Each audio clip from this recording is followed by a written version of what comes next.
There is a history that has been hiding in plain sight for a very long time. It is a history written into household account books and laundry records and the margins of medical journals. It is a history encoded in the advertisements of women's magazines and in the correspondence of female friends and in the advice columns of the domestic press. It is a history that shaped the design of clothing and the layout of houses and the scheduling of social engagements and the architecture of the working day, and it is a history that for most of the period in which it was being made was almost never discussed directly, not because it did not matter, but because the social conventions of the Victorian era made some subjects unreachable by ordinary language, and this was one of them. It is the history of how Victorian women managed their menstrual cycles. This is not a morbid history, or an uncomfortable one, although it has sometimes been treated as both. It is, in fact, a history of considerable practical ingenuity, of real social complexity, of women navigating the intersection of biological reality and cultural expectation with the resources they had available, which were, depending on their class and their circumstances, very different resources indeed.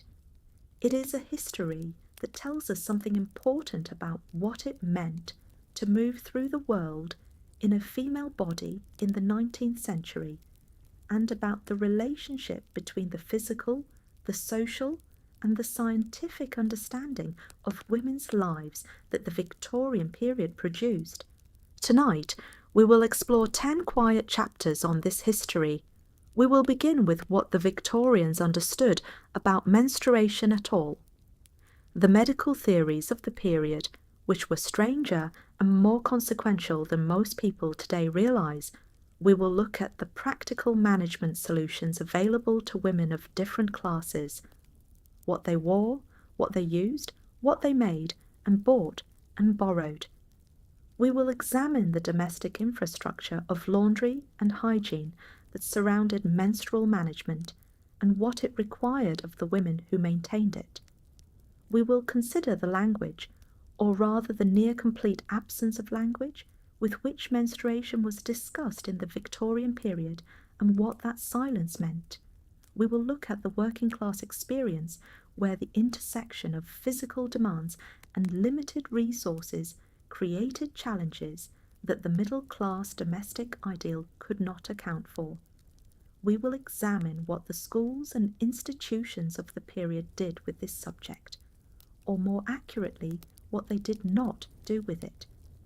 We will trace the first commercial products and their marketing, and what they tell us about the gradual shift from private management to commercial provision. We will look at the ways that Victorian women's relationships with their own bodies were shaped by the menstrual experience and what they said about it to each other.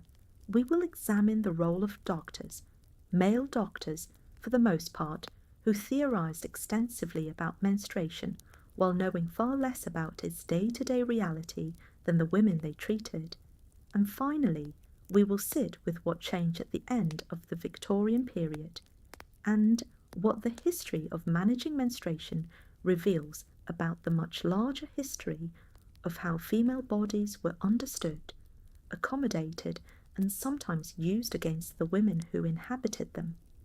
Before we begin, if these slow journeys through the overlooked histories of everyday life bring you rest, I hope you will consider subscribing to the channel. And if the world of historical women's lives and the cottagecore aesthetic speaks to you, our curated collection of nature-inspired shirts is linked in the description below. Now settle in. This is a history worth telling carefully and without embarrassment.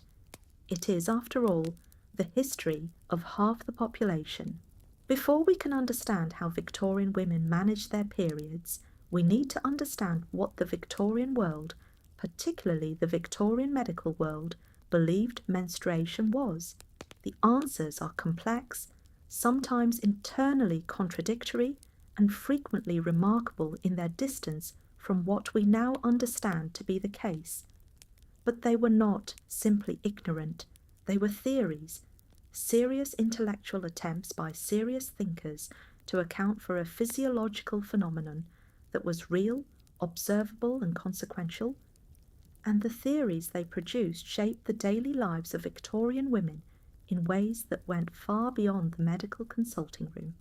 The dominant medical understanding of menstruation in the 19th century drew heavily on classical traditions, particularly the ideas of Galen and Hippocrates, while attempting to integrate them with the emerging biological sciences of the period.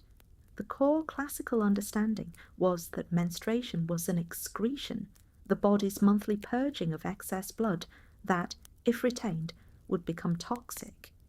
This plethoric theory, as it was called, understood the menstruating body as a body in a state of temporary excess that needed to be relieved, and menstruation as the relief mechanism. The monthly period was, in this understanding, a kind of necessary catharsis, not a sign of pathology, but a sign of the body doing exactly what it needed to do. This basic framework had some significant implications. First, it meant that the cessation of menstruation, whether through pregnancy, menopause, or any other cause, was potentially dangerous because the excess blood that menstruation had been relieving was now accumulating somewhere in the body. Second, it meant that the flow itself was medically significant. Too heavy or too light a flow that arrived at irregular intervals, a flow that was accompanied by unusual symptoms, all of these were understood as signs that the excretory mechanism was malfunctioning, and all of them were treated accordingly.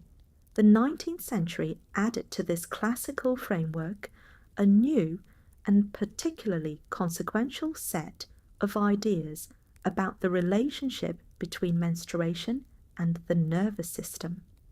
Beginning in the mid-century and reaching its fullest elaboration in the 1870s and 1880s, a medical tradition developed that understood the menstrual function as intimately connected to the nervous system in ways that made women particularly vulnerable to disruption during their monthly cycles.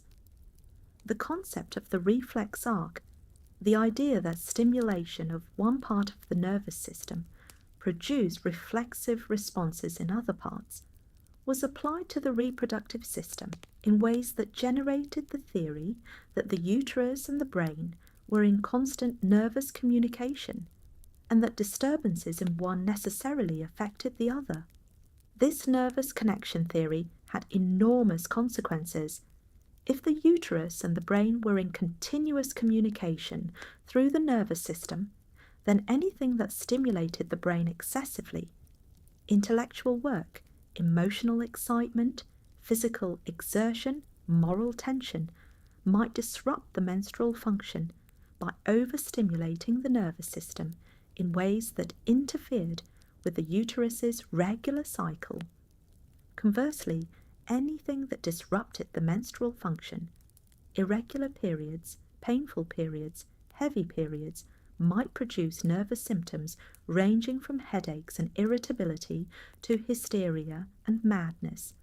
This theory provided a medical justification for a set of social prescriptions that Victorian society was already inclined to make on cultural grounds, that women, and particularly young women and middle-class women, should avoid intellectual overexertion, should limit their physical activity, should maintain emotional calm, and should be shielded from the more demanding and more stimulating aspects of public and professional life. The medicine and the social ideology reinforced each other to produce a vision of proper female behaviour in which rest, passivity, and the avoidance of stimulation were not merely preferences, but medical necessities. The specific theory of menstrual incapacity, the idea that the menstruating woman was in a state of physiological vulnerability that required rest and exemption from the normal demands of daily life was developed most explicitly by Henry Maudsley in Britain and Edward Clarke in America, both writing in the 1870s. Clarke's Sex in Education, published in 1873, became one of the most influential and most controversial medical books of the century, arguing that the education of young women on the same terms as young men was physiologically dangerous because it required intellectual exertion at precisely the time when the developing menstrual function needed rest and conservation of nervous energy. The practical consequences of this medical framework were significant. Middle-class women and girls were advised, sometimes instructed, to rest during their periods, to avoid vigorous activity, to limit their intellectual work, and to give particular attention to warmth and comfort during the menstrual days. The advice was not always followed, and the women who did follow it were not always those who most needed rest. The theory that menstruation required special care was most insistently directed at the middle and upper classes, whose women were most expected to conform to the domestic ideal of delicacy and passivity, and least accessible to the working class women who did manual labour throughout their cycles with no possibility of rest. The physician's understanding of what happened inside the female body during menstruation was, for most of the Victorian period, genuinely limited by the state of reproductive biology. The mechanisms of ovulation were not identified until the 1830s, and the connection between ovulation and menstruation, the understanding that menstruation occurs when a released egg is not fertilized, was not fully established until the early 20th century. Victorian doctors were therefore theorizing about menstruation without the central biological fact that would have allowed their theories to be grounded in accurate physiology. The plethoric theory and the nervous system theory were attempts to account for a real phenomenon with inadequate tools. The treatments that followed from the dominant medical theories reflected both genuine care and genuine confusion. For women whose periods were described as irregular or absent, amenorrhea, in the medical language of the period, the treatment was often directed at stimulating the menstrual function by various means. Emmenagogues, the class of substances believed to promote menstrual flow, were prescribed ranging from iron preparations to pennyroyal to various herbal compounds, some of which were genuinely effective in treating the anemia that often underlay menstrual irregularity, and some of which were pharmacologically inert. The woman who presented to a Victorian doctor with menstrual complaints would typically receive advice about her lifestyle alongside specific medications. Rest more, work less, eat nourishing food, avoid emotional agitation. The relationship between menstruation and the social roles assigned to women was rendered most explicit in the debate about women's education that dominated the 1870s and 1880s. Clarke's Sex in Education and the responses it generated, particularly Eliza Bisbee Duffy's No Sex in Education and Julia Ward Howe's edited volume Sex and Education, formed the most public debate about the relationship between menstruation, nervous energy, and female intellectual capacity that the Victorian period produced. The women who responded to Clarke's arguments did so not merely by disagreeing with his conclusions, but by challenging his evidence, pointing out that the cases he cited were unrepresentative, that his theoretical framework was unfounded, and that the experience of the many women who had managed demanding intellectual work without apparent menstrual disruption directly contradicted his claims. The Victorian medical understanding of menstruation was not monolithic. There were doctors who dissented from the dominant frameworks, who argued that menstruation was a normal physiological process requiring no special accommodation, who pointed out that the women who most needed rest during their periods were least likely to receive it, and that this disparity undermined any theory of menstrual rest as a medical necessity. These dissenting voices grew louder toward the end of the century as the evidence of women's capacity to manage demanding work throughout their cycles accumulated, and as the women entering the medical profession began to bring their own experience to bear on the theoretical questions. The specific case of the nervous system theory is worth examining in detail because it reveals how social ideology and medical theory could reinforce each other in ways that were difficult for contemporaries to disentangle. The theory that menstruation taxed the nervous system was supported by case studies, women who had experienced menstrual disruption following periods of intellectual or physical overexertion. But these case studies were selected and interpreted within a framework that assumed the connection, and the many cases that failed to confirm it, women who managed demanding work without menstrual disruption, were either not recorded or explained away as exceptions. The women who challenged the menstrual incapacity theory in the Victorian period did so at significant personal and professional risk.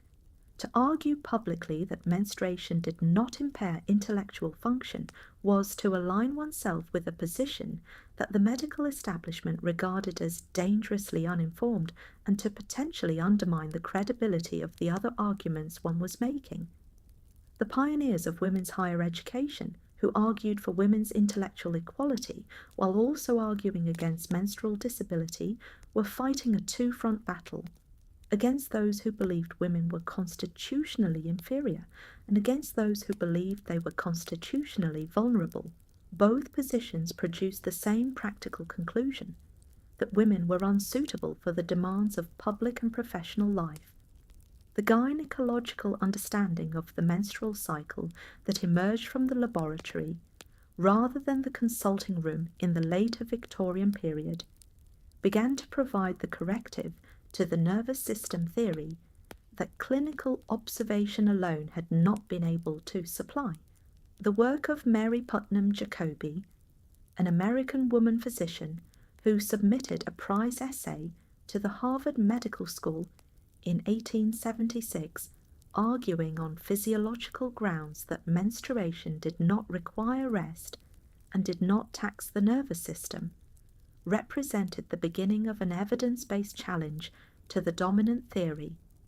Jacobi's essay won the prize. The judges did not know the author was a woman, and her methodological approach, using physiological measurement rather than theoretical argument, set a standard for the kind of evidence that would eventually displace the nervous system theory from its position of medical authority. The popular press of the late Victorian period, the penny papers, the illustrated magazines, the domestic journals that reached the widest audience, occupied an interesting position in relation to the medical debate about menstruation. Unable to discuss the subject directly, these publications nonetheless transmitted the practical implications of the debate through their advice columns, their health features, and their coverage of women's education and professional employment. The reader who absorbed the message that women were constitutionally unsuited to intellectual and professional demands was absorbing the practical implication of the menstrual incapacity theory without necessarily knowing anything about the theory's medical foundations. The popular press was the mechanism through which a medical theory became a social assumption, through which what began as a clinical argument about nervous energy ended as a general cultural understanding of what women could and could not safely do. The irony was profound. The Victorian medical establishment produced elaborate theories about menstruation's demands on the female body while knowing very little about what those demands actually were. Male doctors, who could not consult their own experience, theorized from observation, which was often superficial, and from the accounts of patients, which were filtered through the social conventions that made frank discussion of menstruation nearly impossible. The result was a body of medical thought that was simultaneously earnest, consequential, and frequently wrong in ways that the women it affected could not easily challenge, because the language for challenging it was not available to them. The medical theories of menstruation that the Victorian period produced existed in a complex relationship with the practical realities of managing menstruation in daily life.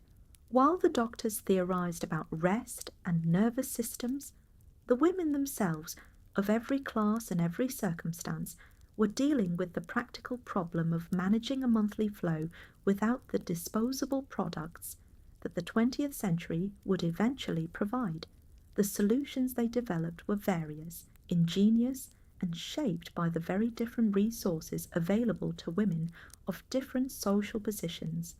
The most common solution for women who could afford it was the homemade sanitary towel, a pad of absorbent material, typically folded cloth, worn between the legs and held in place by a variety of methods. The terminology for these objects was itself a study in Victorian circumlocution. They were called rags, monthly rags, sanitary rags, or, in more genteel contexts, sanitary napkins or sanitary towels. The domestic management guides of the period sometimes addressed them, always with considerable delicacy, in sections discussing the laundry. The materials used vary considerably.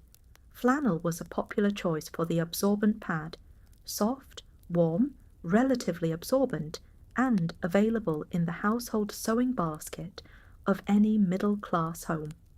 Old linen was also widely used, repurposed from worn-out sheets, shirts, and undergarments rather than simply discarded. Cotton wool, where available, provided additional absorbency.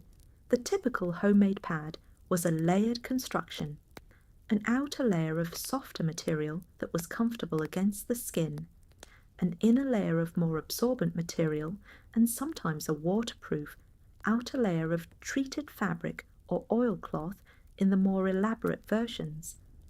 The holding mechanism was one of the most variable and most practically challenging aspects of the homemade pad. In the earlier Victorian period, before the development of the sanitary belt, pads were often simply held in place by the pressure of the undergarments worn over them.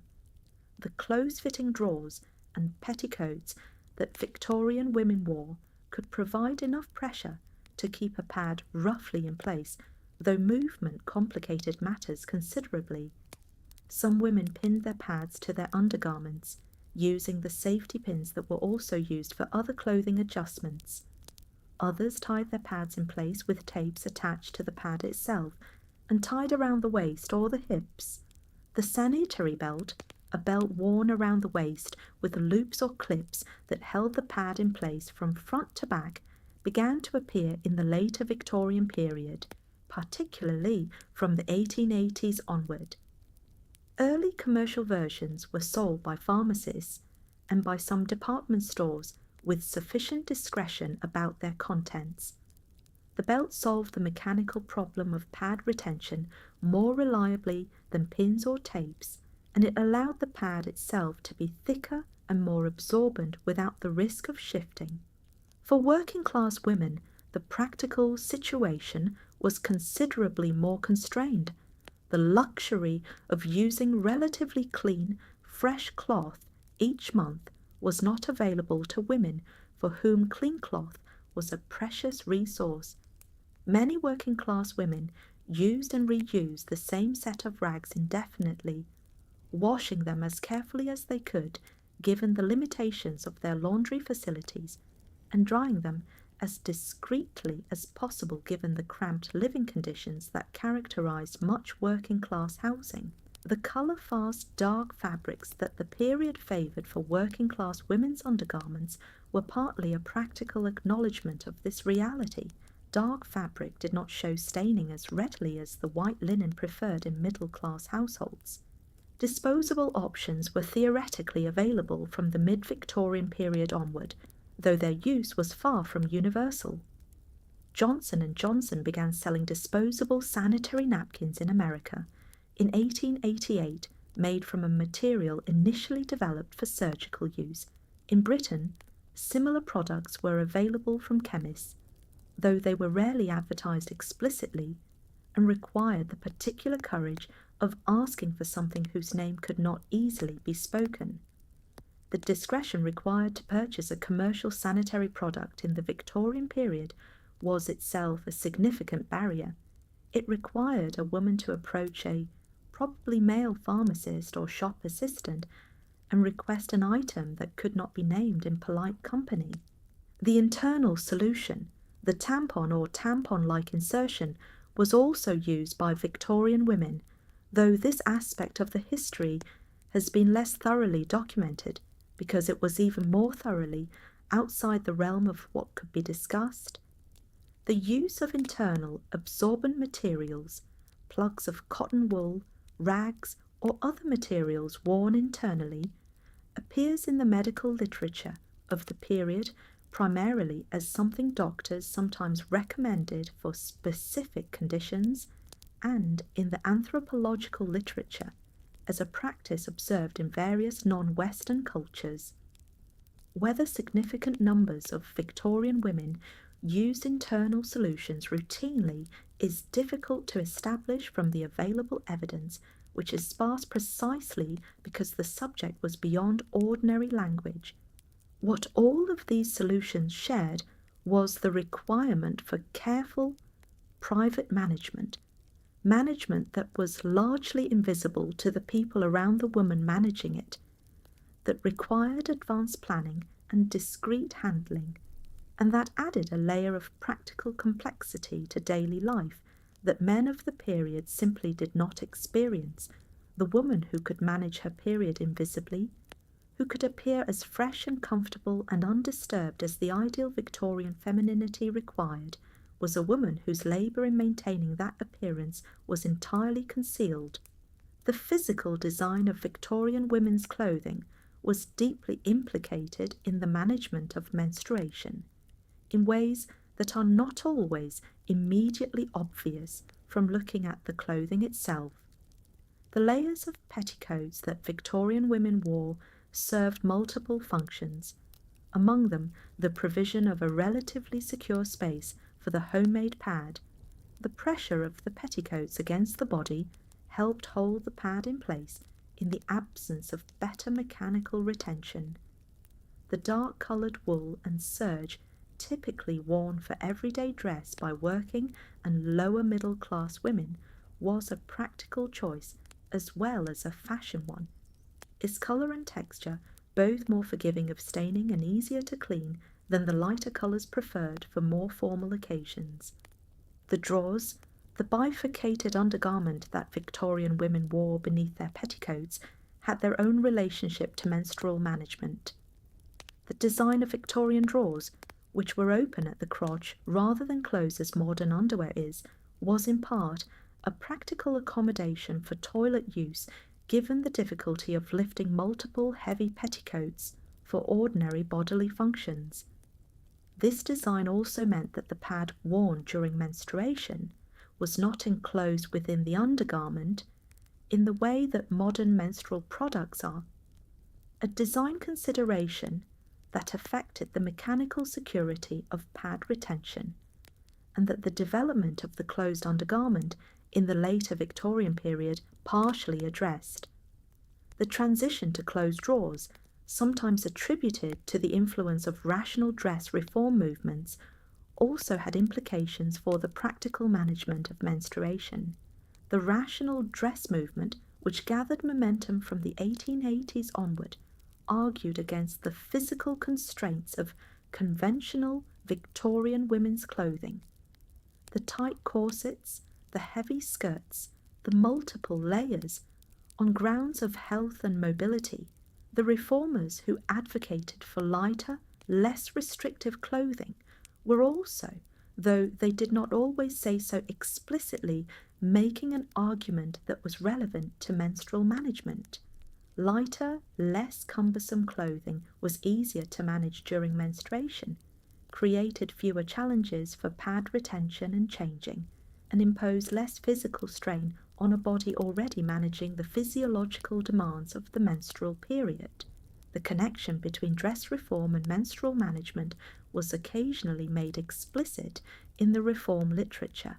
The variety of commercial products that had begun to appear by the end of the Victorian period, sanitary belts, disposable napkins, specifically designed undergarments, represented not only a commercial opportunity, but a genuine acknowledgement that the existing arrangements for menstrual management were inadequate.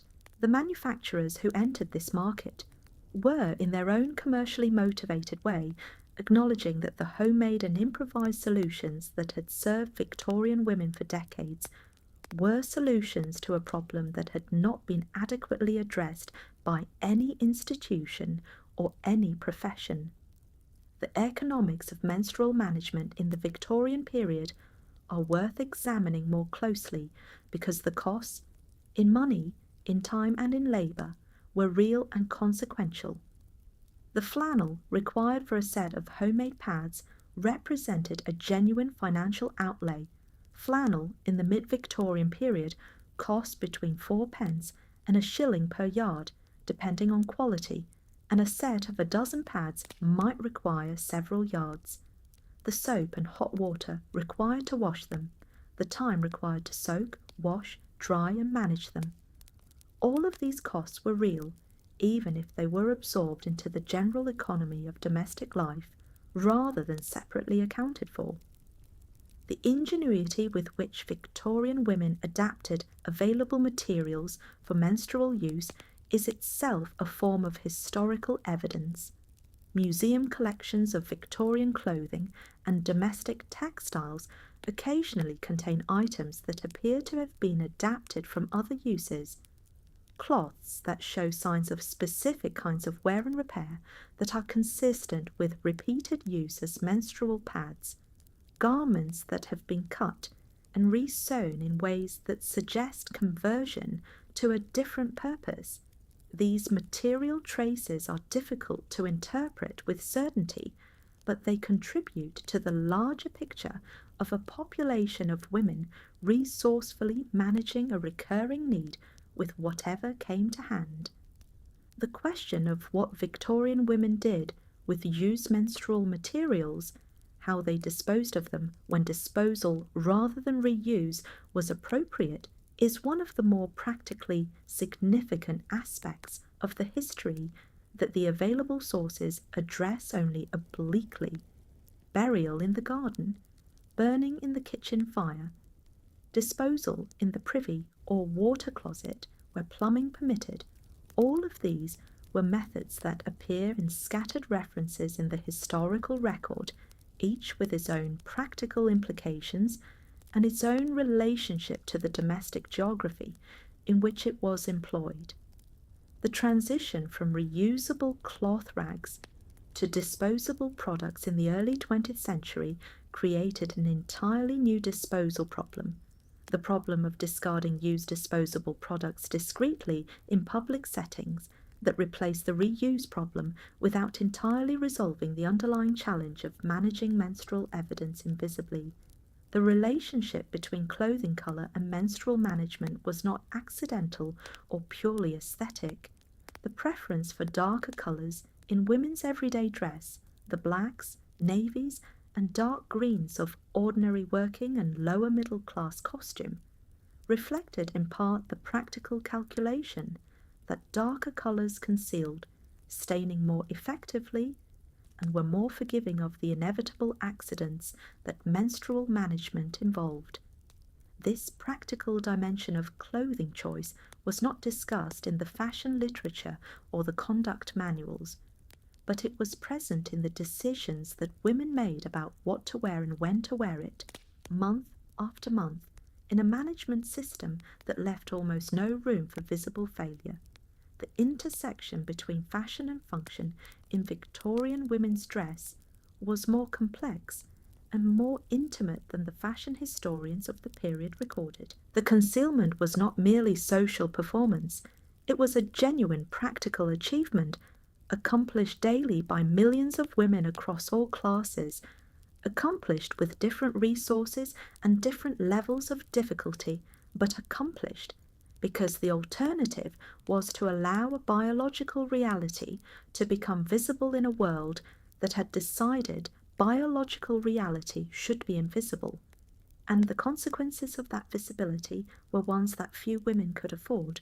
The management of menstruation in the Victorian period was not simply a question of what a woman wore or used, it was a question of what happened afterwards. The laundry problem that was, in its own way, one of the most significant and most consistently under-acknowledged aspects of the whole experience. Victorian laundry was already one of the most demanding regular domestic tasks that the household faced. Before the washing machine, laundry was done by hand, and in the Victorian household that meant by women's hands, whether those women were the lady of the house, her servants, or the washerwomen who came weekly or fortnightly to take on the most demanding of the household's washing. The process was laborious: soaking, scrubbing, boiling, rinsing, wringing, hanging, drying, ironing, each step requiring physical effort, hot water, soap, and time. A full household wash could take the better part of a day, or, in larger establishments, several days. Into this already demanding system, the management of menstrual rags introduced specific complications. The rags needed to be washed thoroughly enough to be hygienic for reuse, which required the same soaking and scrubbing that other heavily soiled laundry required. They needed to be washed discreetly, in households with male servants, with husbands, with children, with visitors. The existence of these items in the laundry represented information that the woman who used them might strongly prefer to control, and they needed to be dried discreetly, a practical challenge in the damp British climate, where drying was often done indoors and where the domestic spaces available for drying were frequently shared. The domestic management guides of the period, Mrs. Beeton's Book of Household Management, the various editions of the English Housekeeper, the Ladies' Treasury, and similar publications address the laundry in considerable detail. They specified water temperatures, soap quantities, treatment of different fabrics, methods for removing specific stains. The treatment of bloodstains was addressed, typically in the context of injuries or accidents, with the advice that cold water rather than hot was the correct initial treatment. Hot water set blood permanently into fabric, while cold water removed it. This was useful practical advice for menstrual management, even if the guides did not say so explicitly. The cold water soaking of menstrual rags before proper washing was a widely practiced first step that is occasionally mentioned in the historical record, in household account books, in the memoirs of domestic servants, in the oral history records collected by 20th century historians of women's lives. The rags would be rinsed in cold water immediately after use, then soaked before the proper wash, using a vessel, often a bucket or a special pot, kept specifically for this purpose. In households with servants, the management of this vessel and its contents was one of the more delicate questions of domestic hierarchy. Whose responsibility was it, and how much did the mistress of the house reveal about her personal needs to the people who served her? The servant relationship added a layer of complexity to menstrual management that the historical record only partially captures. Middle class and upper class women had servants who did their laundry, and this meant that their menstrual rags passed through other people's hands. The relationship between mistress and female servant around this specific form of intimate service was one of the more human dimensions of a larger system of domestic service that was built on the expectation that servants would manage the most intimate aspects of their employers' lives without acknowledgement or comment. Working class women who did their own laundry, by contrast, faced the problem of time and privacy rather than the problem of service relationships. A working class woman who worked outside the home, in a factory, in service, in a shop, had to manage her laundry in the hours and spaces left over from her working life, which were often limited and often shared with other family members. The possibility of quietly soaking and washing and drying menstrual rags in the privacy that middle-class domestic arrangements provided was simply not available. The practical management strategies that working-class women developed were accordingly different: darker fabrics, longer intervals between washing, different approaches to absorption and containment. The monthly timing of the household wash in middle-class homes has been noted by several historians as potentially connected to the menstrual cycle. The idea that the household wash was scheduled to coincide with or immediately follow the point in the month when the mistress of the house would have most menstrual laundry to add to it. This is an inference rather than a documented fact for most households, but the logic is not strained. In a household where the major laundry was done periodically rather than continuously, aligning it with the moment of greatest menstrual laundry need would have been efficient and practical. The management of the menstrual laundry was one of those domestic labours that was simultaneously universal, essential, and entirely invisible. Invisible in the sense that it was never discussed, never acknowledged in the social record, never counted among the recognised contributions of household management. The woman who successfully managed it, who ensured that the evidence of her bodily life disappeared cleanly and quietly into the domestic routine, was performing a kind of invisible competence that the Victorian domestic ideal both required and refused to acknowledge. The soap available to Victorian households for laundry varied considerably in quality and effectiveness, and the choice of soap for washing menstrual rags was itself a matter of some practical significance. The hard yellow laundry soaps widely used in working-class households were effective at removing most stains from cotton and linen, but their alkalinity could damage finer fabrics if used incorrectly. The more expensive toilet soaps available to middle-class households were gentler on fabric, but less effective for heavily soiled items. The borax and washing soda that were standard additions to Victorian laundry water were useful for general cleaning, but needed to be used carefully with blood-stained items. The practical knowledge of how to clean menstrual rags effectively without damaging the fabric, knowledge that was essential for the management system to work, was part of the domestic expertise that was transmitted informally between women and that nowhere appeared in the formal domestic management literature. The question of where menstrual rags were dried was one of the more practically sensitive aspects of the management process. In the relatively private gardens of middle-class homes, drying on an outdoor line was possible when weather permitted, though even here the visibility of the items required consideration: the placement of the line, the positioning of the items on it, the times when the garden was in use. In the shared courts and yards of working-class housing, outdoor drying offered no privacy at all. Indoor drying, near the kitchen fire, on a clothes horse in the bedroom, in an airing cupboard where one existed, was more discreet, but required the active management of visibility within the household itself. The relationship between the Victorian household's water supply and the management of menstrual laundry is worth considering. In the earlier Victorian period, before the development of piped water supplies in most urban areas, household water came from wells, pumps, or water carriers, and had to be heated on the kitchen range before it was suitable for laundry use.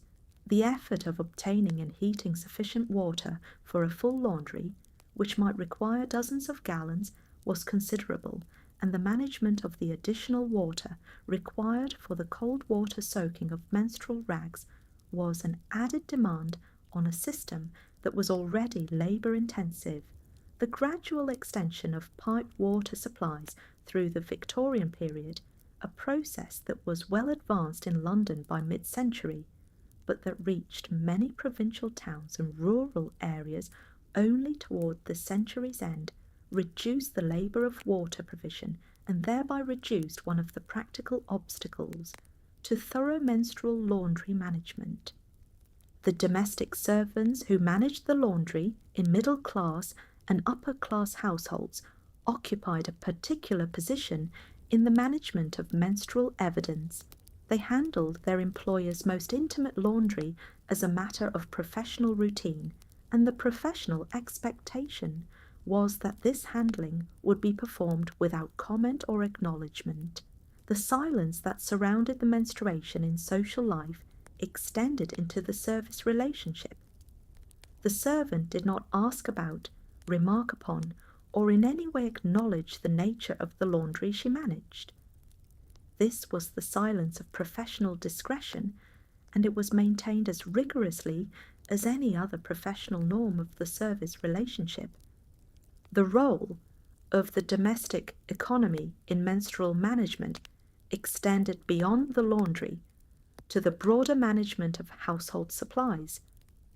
The woman who kept a well-managed household in the Victorian period was a woman who thought ahead, who anticipated seasonal needs, who maintained adequate supplies of the items that regular domestic life required.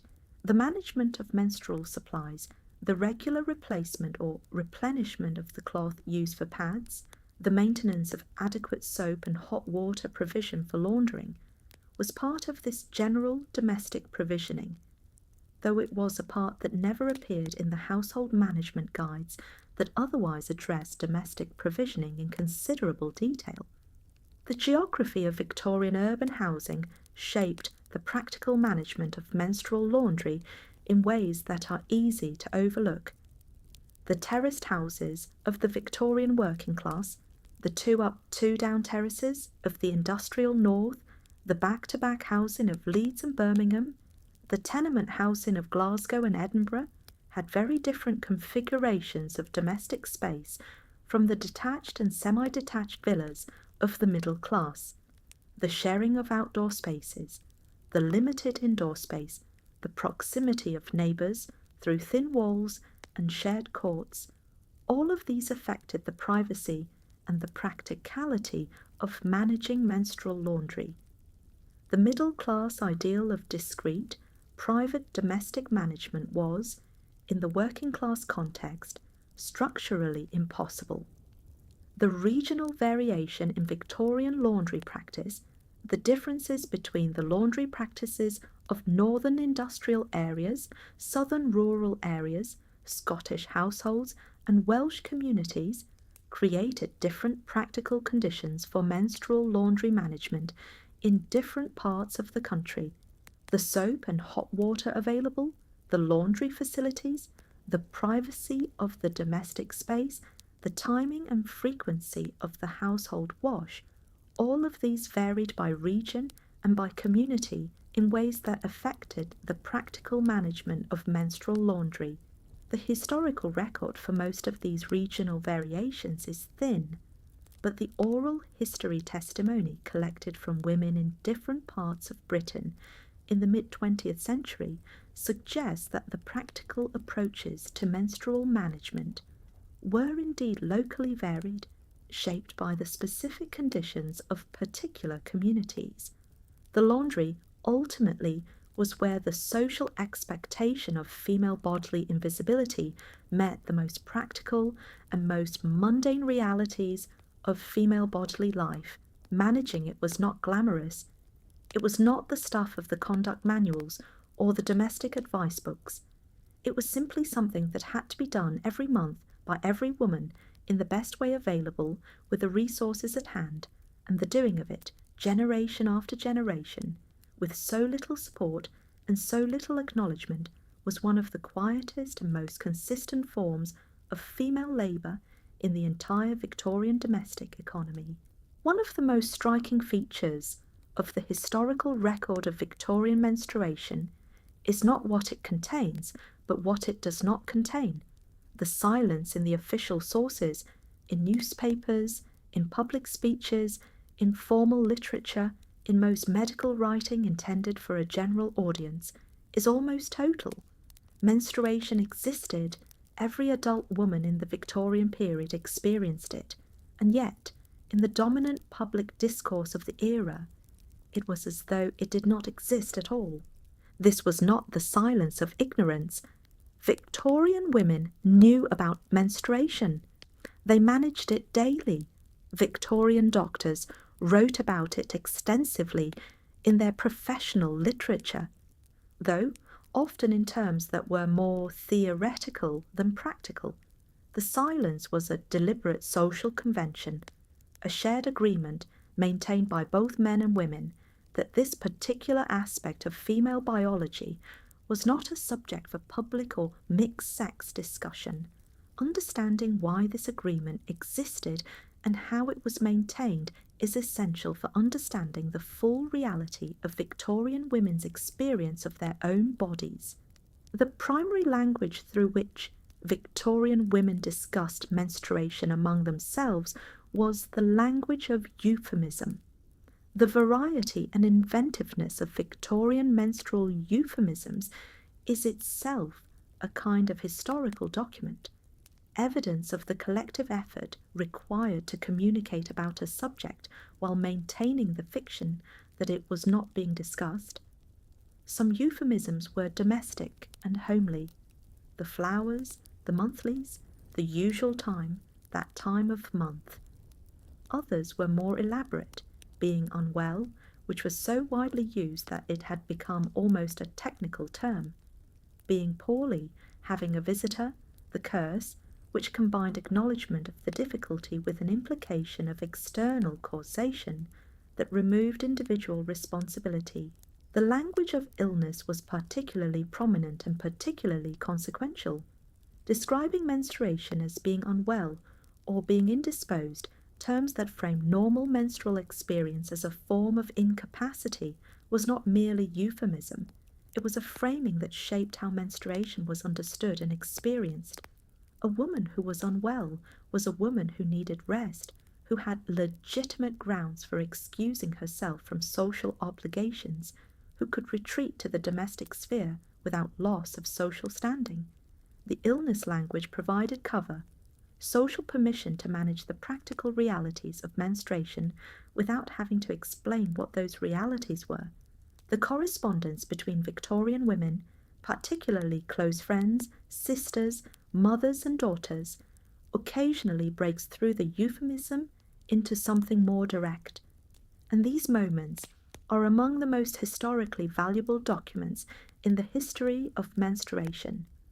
Women writing to trusted intimates could sometimes say, briefly, and in the vocabulary of female friendship, what they could not say to anyone else. The arrival of the period was noted as one would note any significant domestic event. The difficulty or ease of a particular month was mentioned in the same breath as other domestic news. Concerns about regularity or irregularity were shared in the context of broader concerns about health. The medical consulting room was, in theory, a space where more direct language should have been possible, where the social conventions that silence the subject in ordinary life might have been suspended in favour of the clinical directness that medical practice required. In reality, the consulting room was also constrained by the social conventions of his time. Male doctors treating female patients for gynecological complaints often conducted examinations and took medical histories in ways that minimized the direct discussion of bodily processes, relying on the patient to indicate her symptoms through the same system of euphemism that governed ordinary social life. The letters and diaries of women doctors who began to enter the medical profession in small numbers from the 1860s onward occasionally reveal the frustration of practitioners who understood that the social silence around menstruation was both a medical problem and a social one.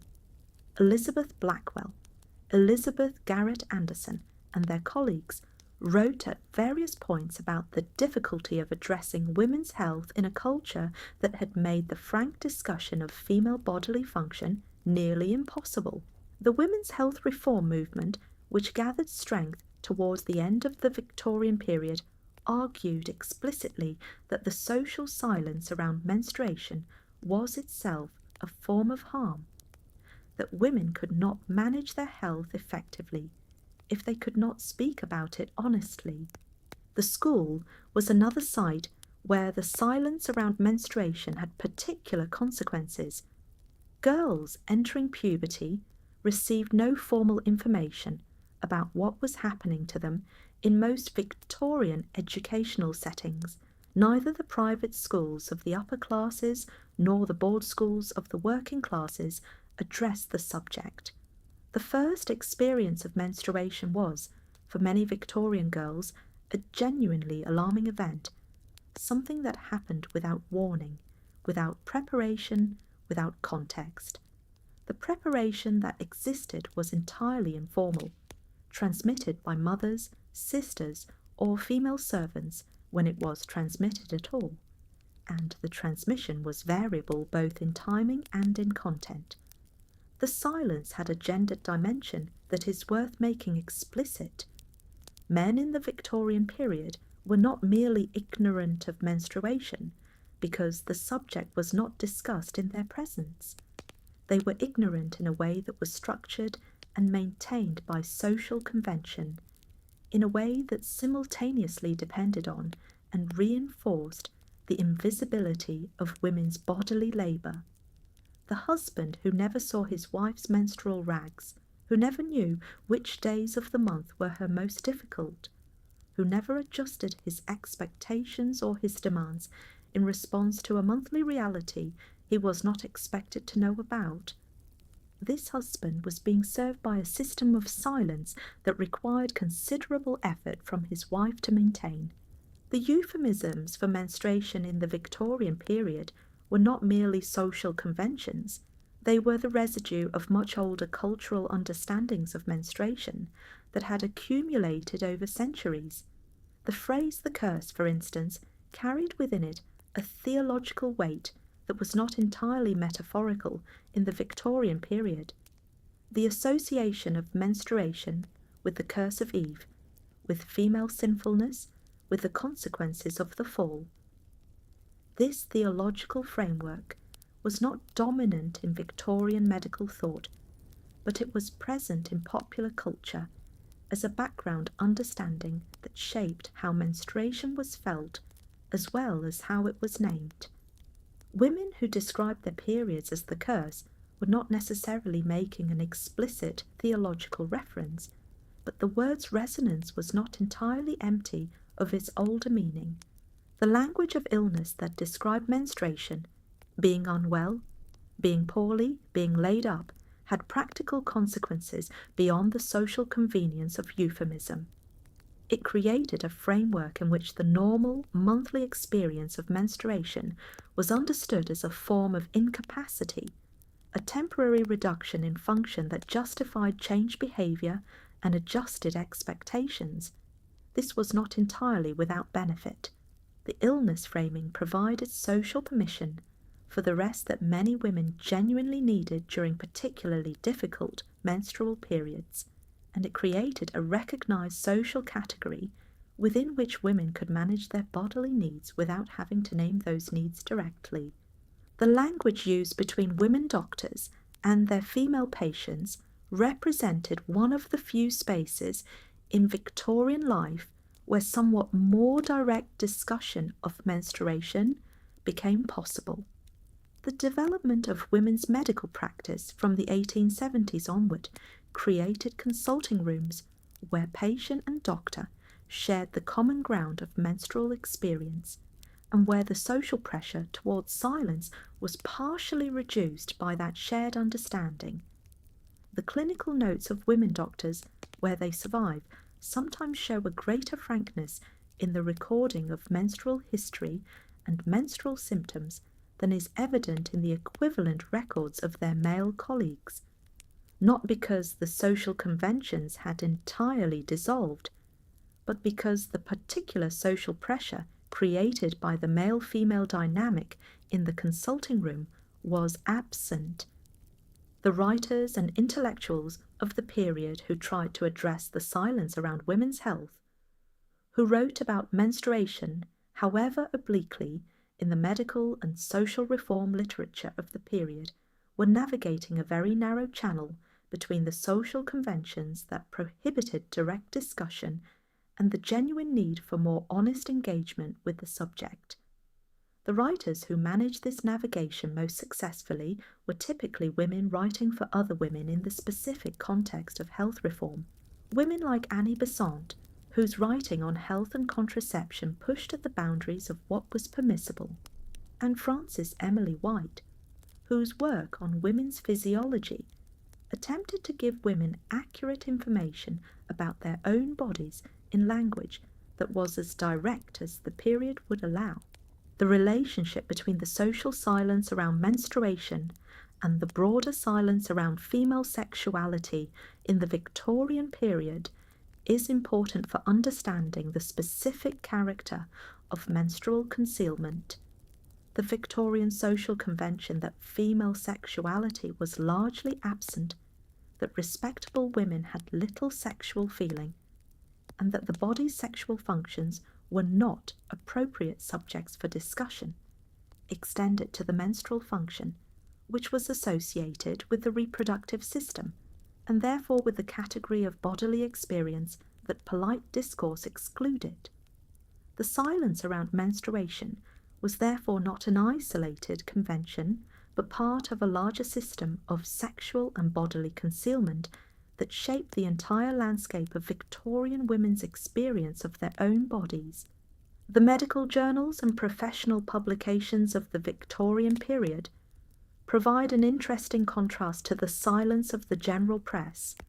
In the Lancet, the British medical journal, and the various specialist publications that served the medical profession, menstruation was discussed with relative directness and considerable technical detail. The existence of this professional discourse makes clear that the social silence around menstruation was not a silence born of genuine ignorance. The knowledge existed within the professional community, but a social convention that regulated what knowledge was transmitted between the professional sphere and the general population, and between men and women in the mixed-sex social environments of Victorian life. The change in the language around menstruation that began to occur in the closing decades of the Victorian period, the very gradual emergence of somewhat more direct terminology in women's health publications, in feminist periodicals, in the reform literature, was both a reflection of and a contribution to the changing social conditions that were making women's bodily experience a more legitimate subject for public discussion. The women who used the new language, who wrote about menstruation with relative directness in the publications that served the women's movement, were doing something that required considerable social courage, and the reception of their writing by their readers suggests that many women responded to this directness with something close to relief, as though a social fiction that had required considerable collective effort to maintain was being gently, carefully, finally put aside. The language of silence was not merely a curiosity of Victorian social convention. It was a functional element of a larger system in which female bodily reality was managed privately, individually, and without institutional support or social acknowledgement. The silence protected the social fiction of feminine delicacy by making the evidence of feminine biology invisible. It also protected men from the burden of knowledge, from being expected to understand, accommodate, or share in the management of a monthly reality that was not theirs. Understanding this silence is understanding something essential about the distribution of knowledge, responsibility, and power in the Victorian domestic world. The history of Victorian menstrual management is, like so much of Victorian social history, a history divided by class. The domestic ideal of feminine delicacy and monthly rest that the medical establishment promoted and the conduct literature endorsed was an ideal specific to the middle and upper classes, an ideal that required the domestic infrastructure, the household help, the freedom from economic necessity, and the social permission to retreat from normal life that only women of a certain social position possessed. For the vast majority of Victorian women, the working class women who worked in factories, in fields, in domestic service, in shops, in the sweated trades of the cities, this ideal was simply irrelevant to their lives. The working class woman's experience of menstruation was shaped above all by the non-negotiable demands of her work. Whether she was a mill operative in Manchester, a domestic servant in a London townhouse, a charwoman cleaning other people's homes, a field worker in the agricultural areas, or a seamstress doing piecework in a city garret, she worked during her period because she had to. The work could not wait. The wages could not be sacrificed. The job that might be given to someone else if she absented herself could not be risked.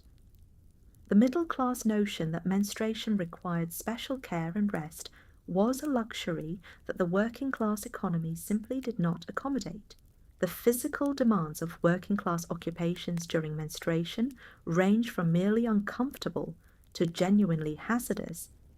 The mill worker who stood for 12 or more hours on a stone floor, surrounded by the noise and the dust and the heat of the machinery, experiencing the backache and cramping that accompanied menstruation alongside the ordinary fatigue of industrial labour. Her experience was qualitatively different from anything the middle-class medical literature was imagining when it wrote about menstrual incapacity. The field worker who bent and lifted through the harvest season, the domestic servant who carried coal scuttles up multiple flights of stairs and scrubbed floors on hands and knees, these women were managing menstruation in conditions that made the concept of menstrual rest almost satirical. The practical management strategies available to working-class women were also considerably more constrained than those of their middle-class counterparts. The supply of clean cotton or flannel for making absorbent pads was itself a resource that required money and access. Working-class households operated on budgets in which every piece of cloth had a use, and the diversion of cloth from other purposes to menstrual use required a conscious allocation of scarce resources. Many women made do with whatever was available: rags of various fabrics, old stockings, worn pieces of garment, and managed the laundry of these items in the limited water and limited time available to them. The privacy required for changing and managing absorbent materials during a working day was often simply not available in working-class occupational settings. Factory work was conducted in large shared spaces with limited sanitary facilities. The toilet provision in Victorian factories and mills was notoriously inadequate even for ordinary needs, and the possibility of changing a menstrual pad in reasonable privacy and cleanliness was a further challenge on top of the basic challenge of accessing a toilet at all. Domestic servants who worked in other people's homes and whose movements were subject to the oversight of their employers faced a different but equally constraining situation. The management of menstruation in conditions of limited privacy, limited time, and limited sanitary facilities was a practical achievement that required considerable ingenuity. The diet of working-class women, often nutritionally inadequate by modern standards, short in iron and other nutrients relevant to menstrual health, may also have affected their menstrual experience in ways that compounded the difficulty of management. Heavy menstrual bleeding, which can result from nutritional deficiency, was a common complaint among working-class women seeking medical care, and the treatment recommended by physicians, rest, rich food, iron supplements, was precisely what the working-class economic reality did not permit. The working-class woman's body was often managing its menstrual function under conditions of physical depletion that the middle-class medical model did not account for. The account books and budgets of working-class households, where they survive, occasionally give us glimpses of the resources allocated to what might be called feminine hygiene, though the items are rarely named directly. Purchases of flannel, of cotton wool, of specific types of cloth that appear in the accounts in small quantities and at regular intervals suggest the practical management of a regular need. The absence of any such purchases in some household accounts may reflect the use of entirely recycled materials, or may simply reflect the invisibility of this expenditure within a larger category of household costs. Working-class women's relationships with their employers and with the institutional authorities that govern their lives added another dimension to the menstrual experience. The domestic servant whose period was visible to her employer, through stained laundry, through requests for time off, through the simple evidence of having rags to wash, was a servant whose bodily privacy had been compromised in ways that the employer-servant relationship made difficult to address. The factory inspector who noted the absence of adequate sanitary facilities in the mills he inspected was noting, among other things, the absence of provision for the specific needs of the female workforce that made up a substantial proportion of those mills' workers. The working-class experience of menstruation in the Victorian period is a history that has been particularly difficult to recover, precisely because the women who lived it were least likely to leave the kinds of written records that historians traditionally rely on. Their lives appear in the archive primarily through the records of others, employers, inspectors, relief organisations, medical charities, records that captured their existence within institutional frameworks rather than their own experience of their own bodies. The recovery of this history requires reading against the grain of the available sources, finding in the gaps and the silences of the official record the outlines of a lived reality that official language could not or would not articulate. The Factory Inspectorate reports that survive from the Victorian period occasionally contain observations that illuminate the working class menstrual experience in ways that are not available from other sources. Factory inspectors who visited mills and workshops to monitor working conditions were looking primarily at ventilation, lighting, accident hazards, and child labour, the concerns that the factory legislation of the period addressed. But their observations of the physical environment incidentally captured some of the conditions under which working women manage their menstrual lives. The descriptions of inadequate toilet provision, of factories with one toilet shared among hundreds of workers, of workrooms with no toilet access at all, are descriptions of conditions in which menstrual management was physically difficult in ways that the inspectors did not articulate and the legislation did not address. The medical charity records and the records of women's health organisations provide another partial window into the working class menstrual experience. Women who sought medical help from charitable dispensaries and women's clinics, which began to develop from the 1860s onward, were often presenting with conditions that were directly related to the management of menstruation under difficult conditions.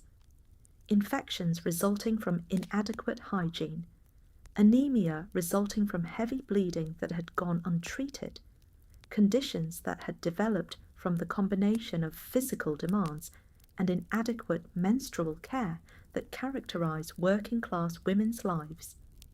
the personal testimony of women factory workers, collected by historians of labour and women's history in the 20th century, sometimes addresses the menstrual experience in ways that the contemporary official record never did.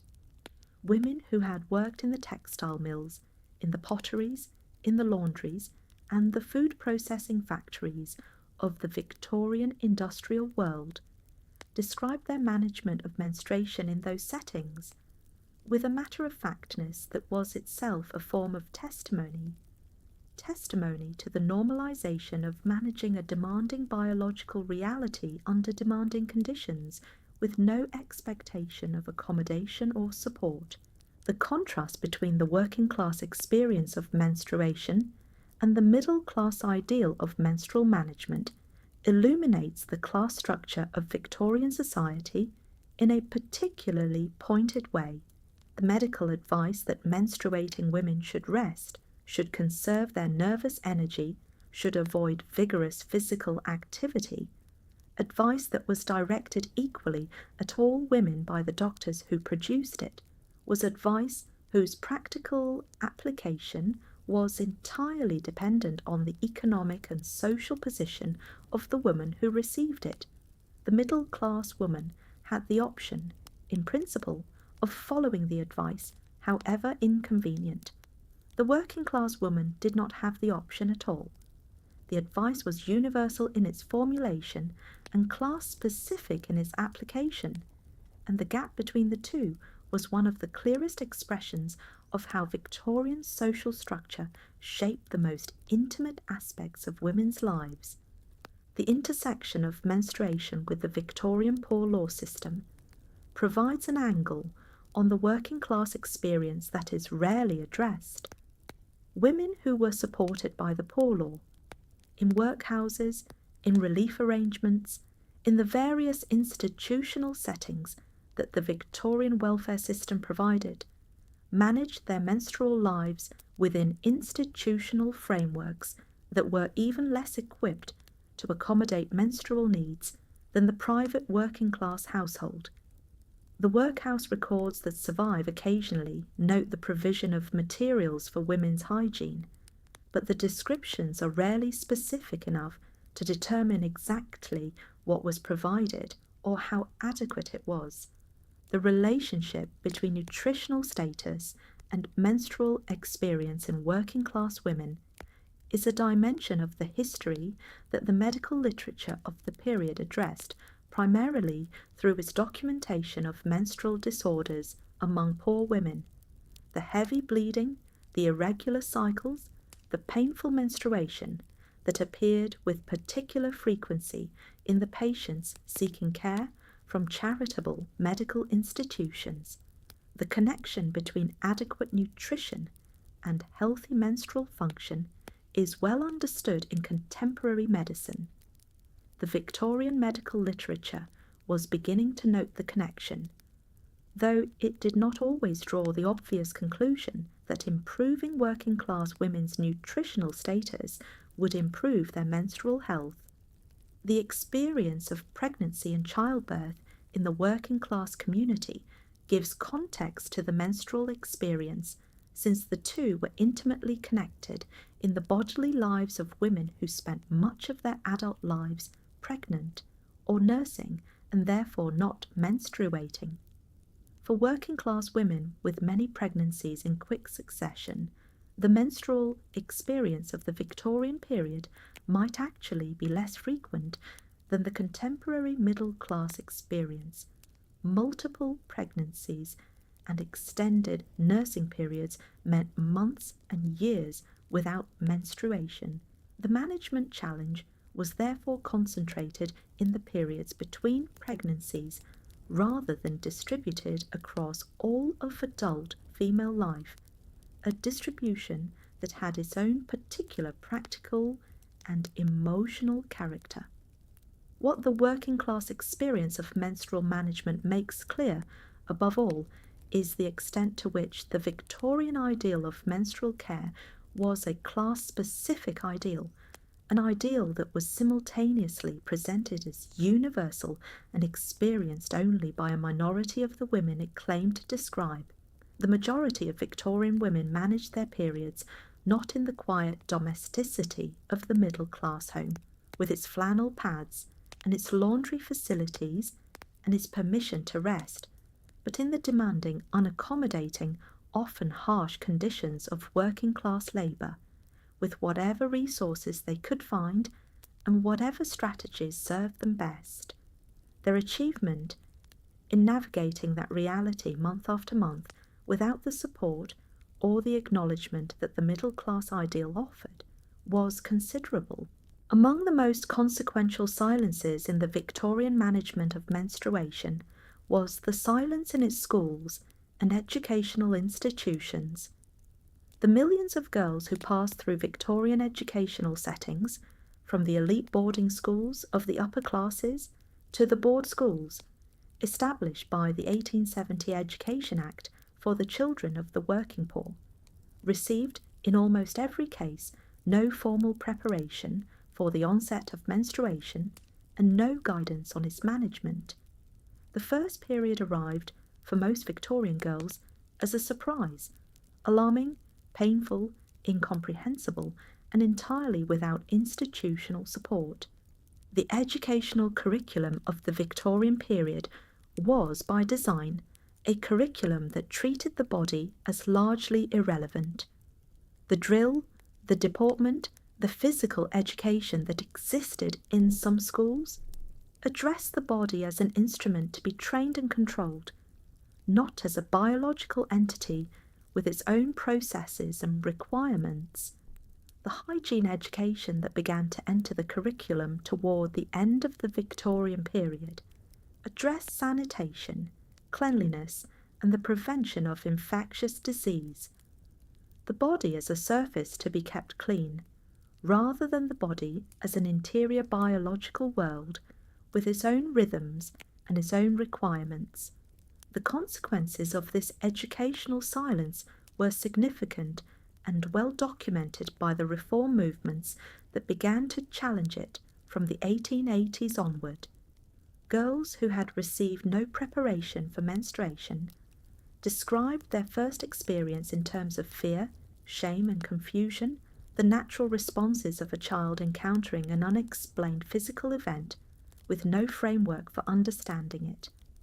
The fear was compounded by the available cultural narratives around menstruation, which associated it with illness and incapacity, and by the practical difficulties of managing an unexpected flow without prepared materials or adult guidance. The girls' boarding schools of the upper and middle classes present a particularly interesting case study in institutional management, or rather institutional avoidance of menstruation. These schools house girls through the years of puberty and early adolescence, providing their total living environment for significant periods. The onset of menstruation was therefore a school event as much as a home event, and the institution's response to it shaped the experience of the girls who underwent it within its walls. Most schools responded with a combination of practical provision and elaborate silence, a matron who provided necessary supplies without discussion, a system of quiet management that allowed girls to deal with their periods without the subject ever being directly named.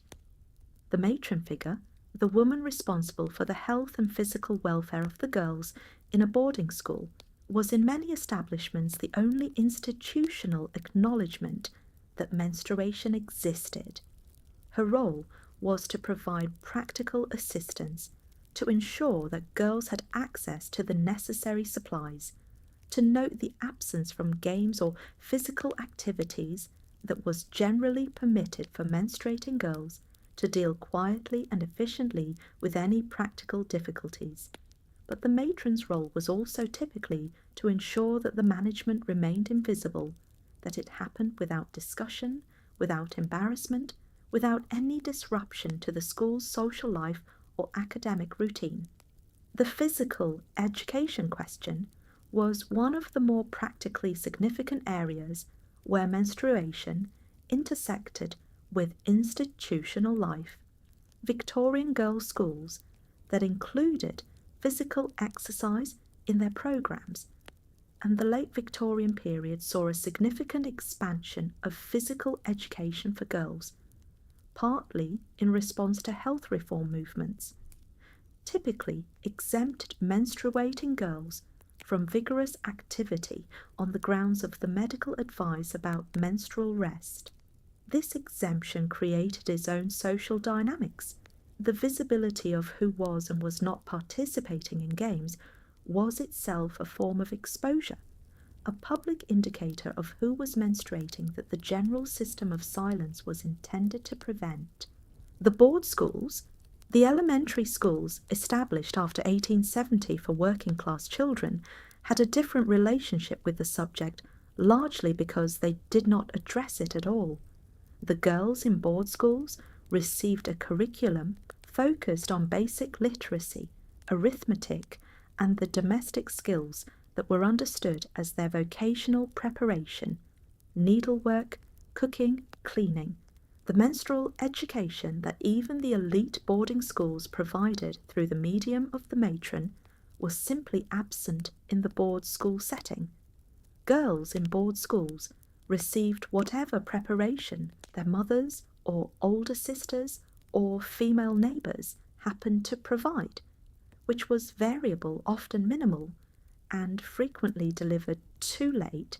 The beginning of formal menstrual education in British schools can be traced to the work of the social purity and health education movements of the 1880s and 1890s, which began to argue that girls needed preparation for puberty as part of a broader education in health and hygiene.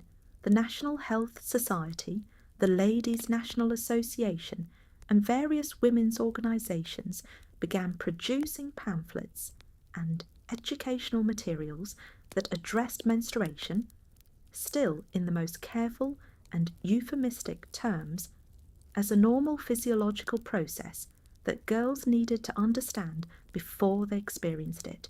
These efforts reached a relatively small proportion of the population and were often resisted by schools and parents who felt that the subject was inappropriate for formal educational settings. The reform literature of this period is striking for its explicit acknowledgement of the damage caused by the existing silence.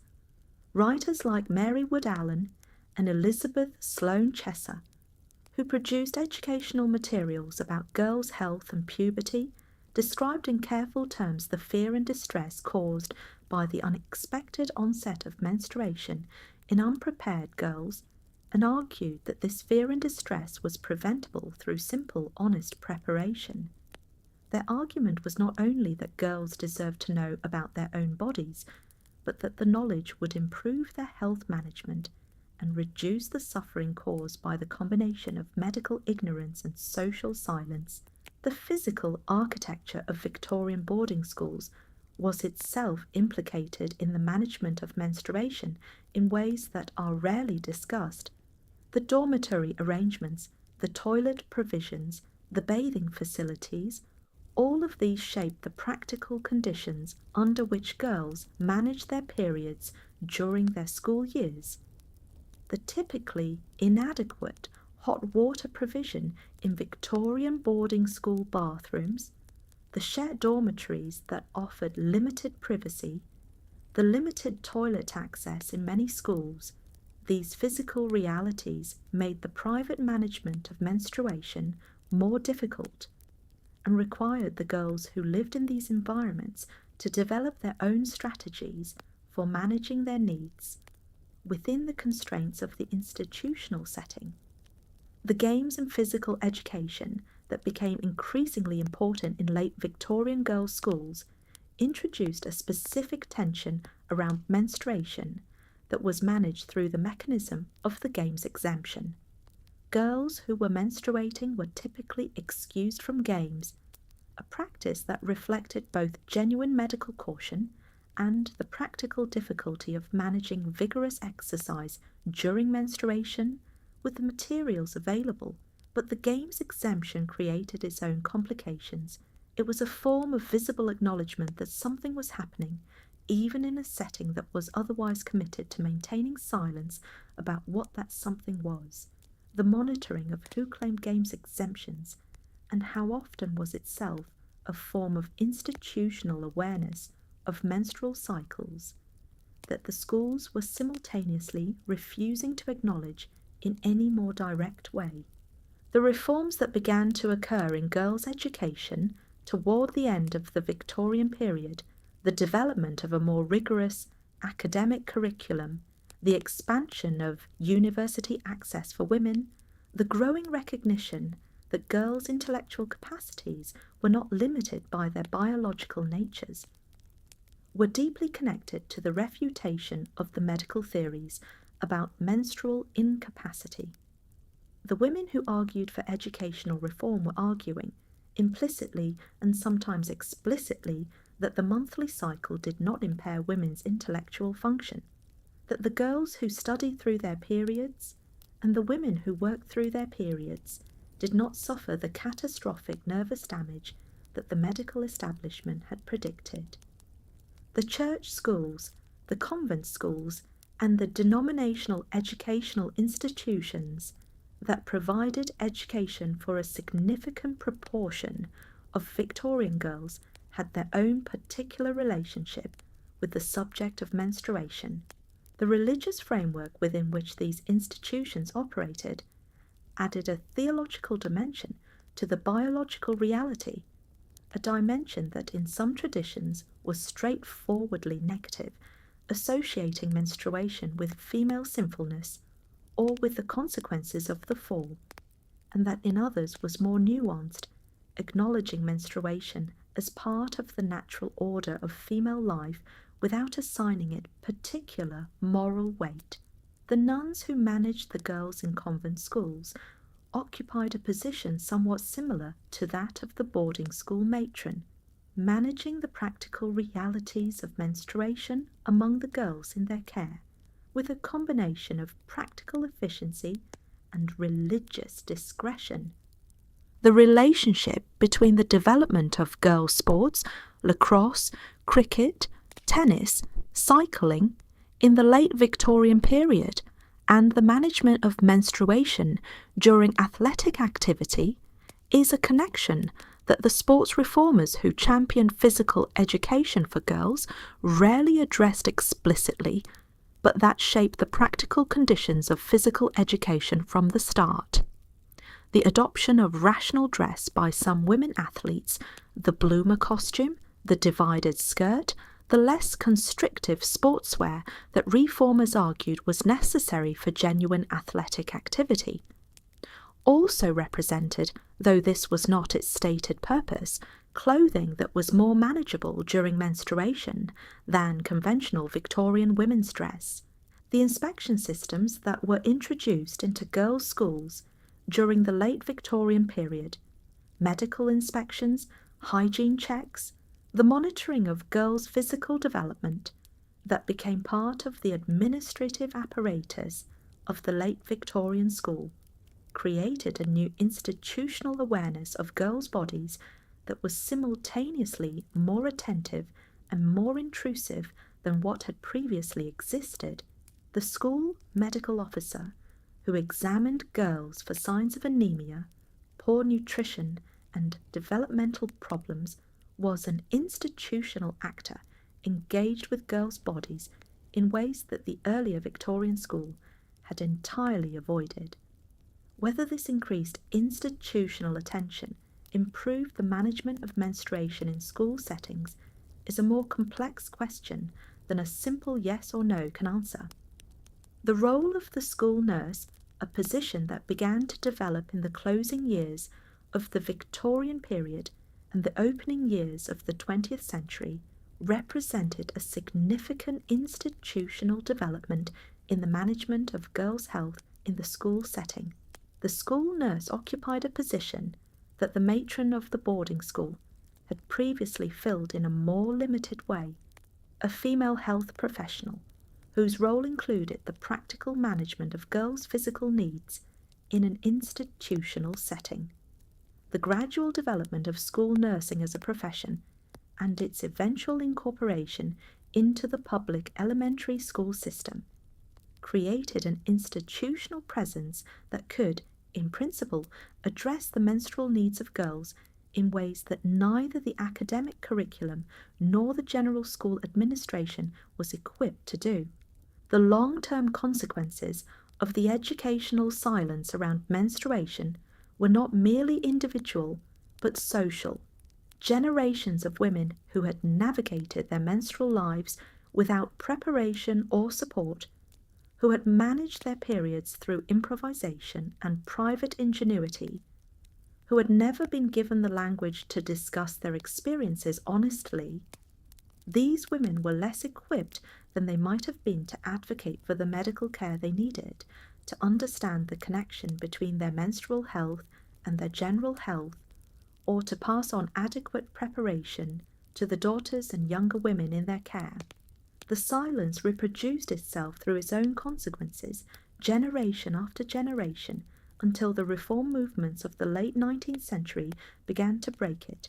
The shift from entirely homemade menstrual management to commercial provision was one of the more significant material changes in Victorian women's lives, and it happened with a slowness and a discretion that reflected the social difficulties of the subject it was addressing.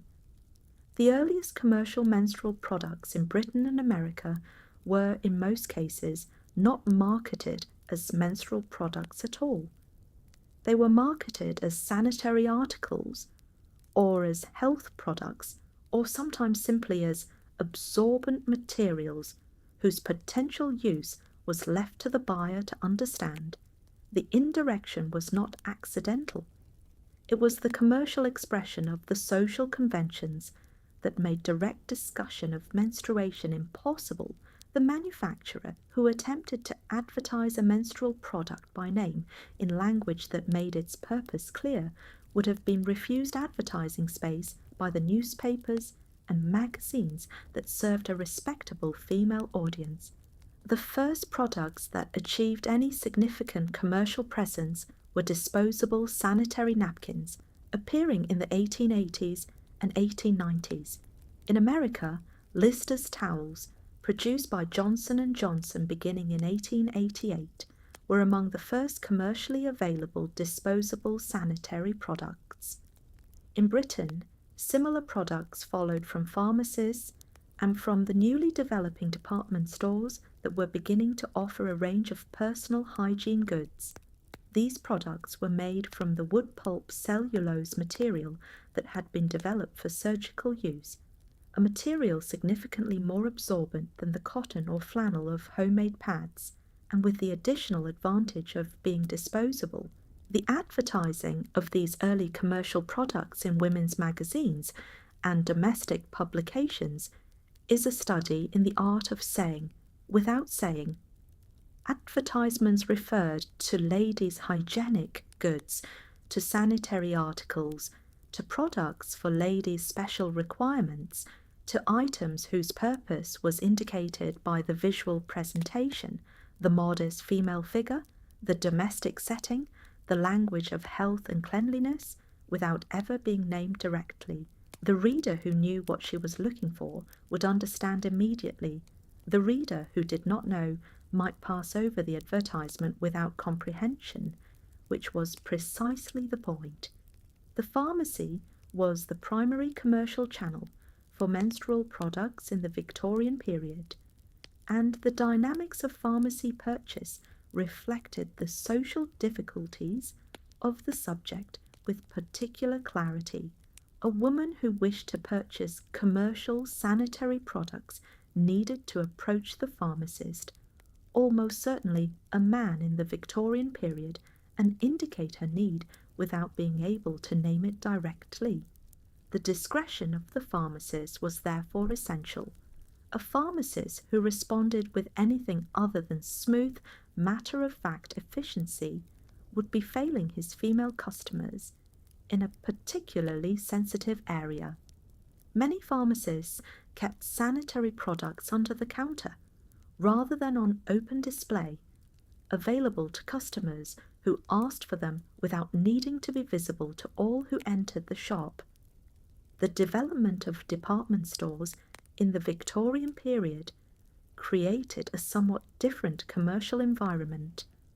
The large department stores that appeared in major cities from the 1860s onward, stores like Whiteley's in London, Lewis's in Manchester, and their equivalents, offered women the possibility of purchasing personal hygiene products in a larger, more anonymous commercial space where the specific purchase was less visible to other people and could be accomplished with less direct human interaction. The department store's general character, its scale, its variety, its relatively impersonal commercial atmosphere, made it a somewhat less socially fraught environment for purchasing sensitive items than the small pharmacist's shop. The sanitary belt, the garment that held the pad in place, became a commercial product in its own right during the Victorian period.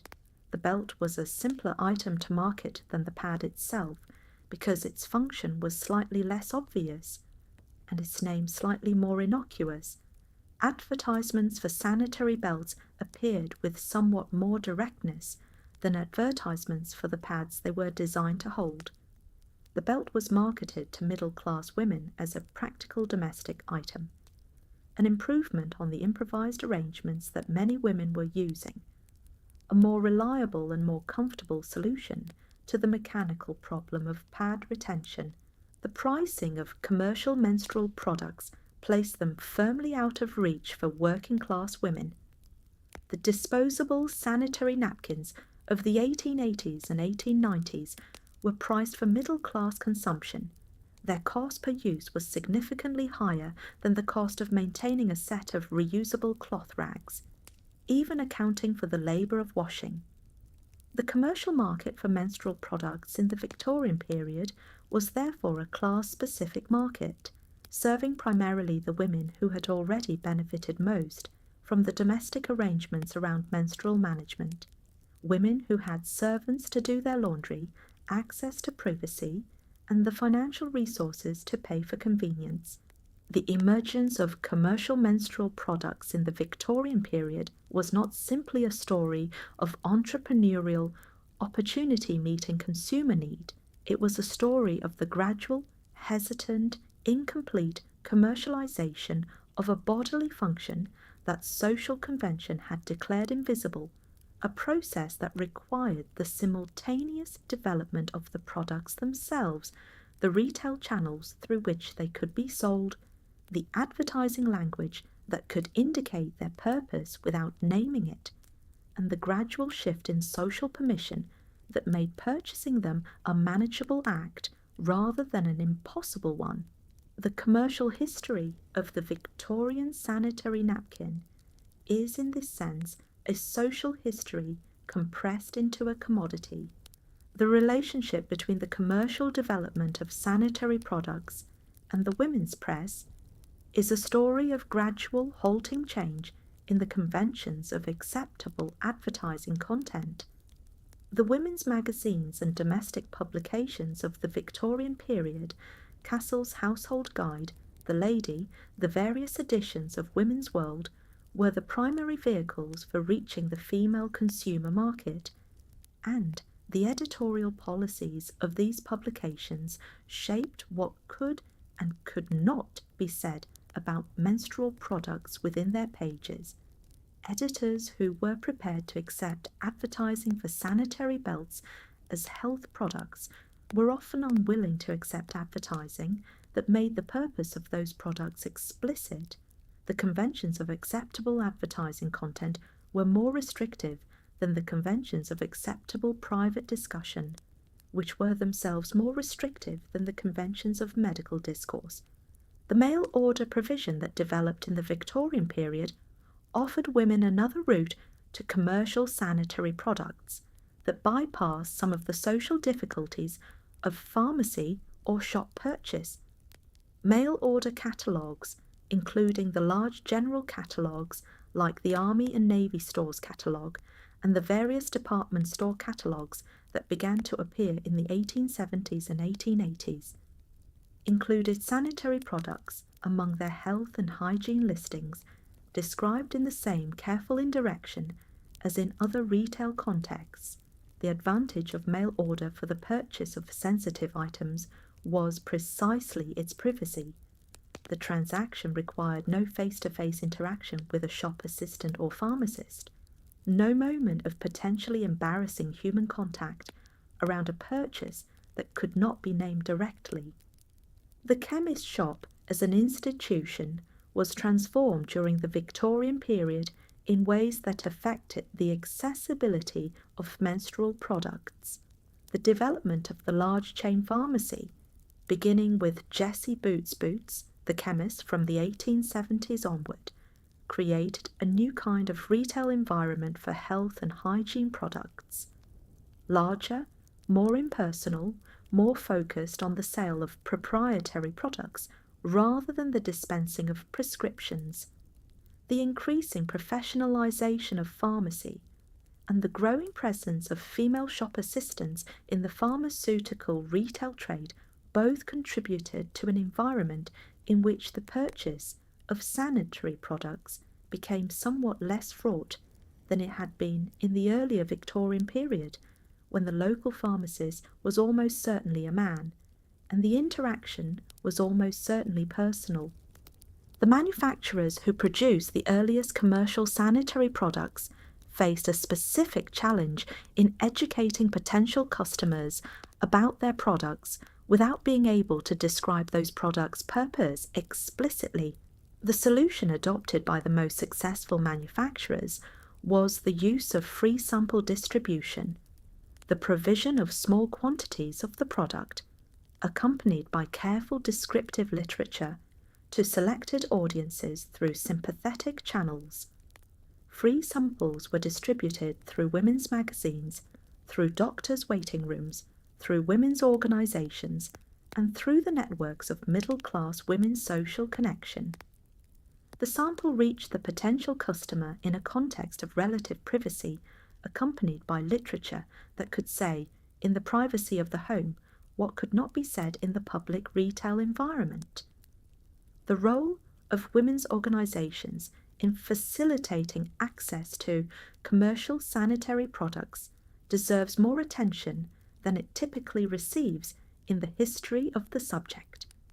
The various women's clubs, mutual aid societies, and professional organisations that developed in the late Victorian period created social networks through which information about commercial products could circulate more freely than in the general social environment. A woman who knew from a trusted friend or colleague that a specific product was available at a specific pharmacy and that the pharmacy staff were discreet and efficient was a woman who could navigate the commercial environment of menstrual product purchase with considerably less anxiety than a woman who had to discover the same information entirely on her own. The emergence of female shop assistants in the retail trade, a development that gained significant momentum from the 1870s onward as the department store sector grew and as social attitudes about respectable women's employment gradually shifted, had a practical impact on the accessibility of menstrual products for female customers. The department store floor, staffed by female assistants, was a commercial environment in which a woman could approach a counter, indicate her need through the conventional euphemisms of the period, and be understood and served without the specific discomfort of having to communicate a private female need to a male stranger. The feminization of retail service in certain sectors was therefore not only a labour market development, but a change in the social infrastructure of women's consumer experience. The experience of purchasing commercial sanitary products in the late Victorian period was shaped not only by the social conventions around the subject, but also by the practical geography of retail provision.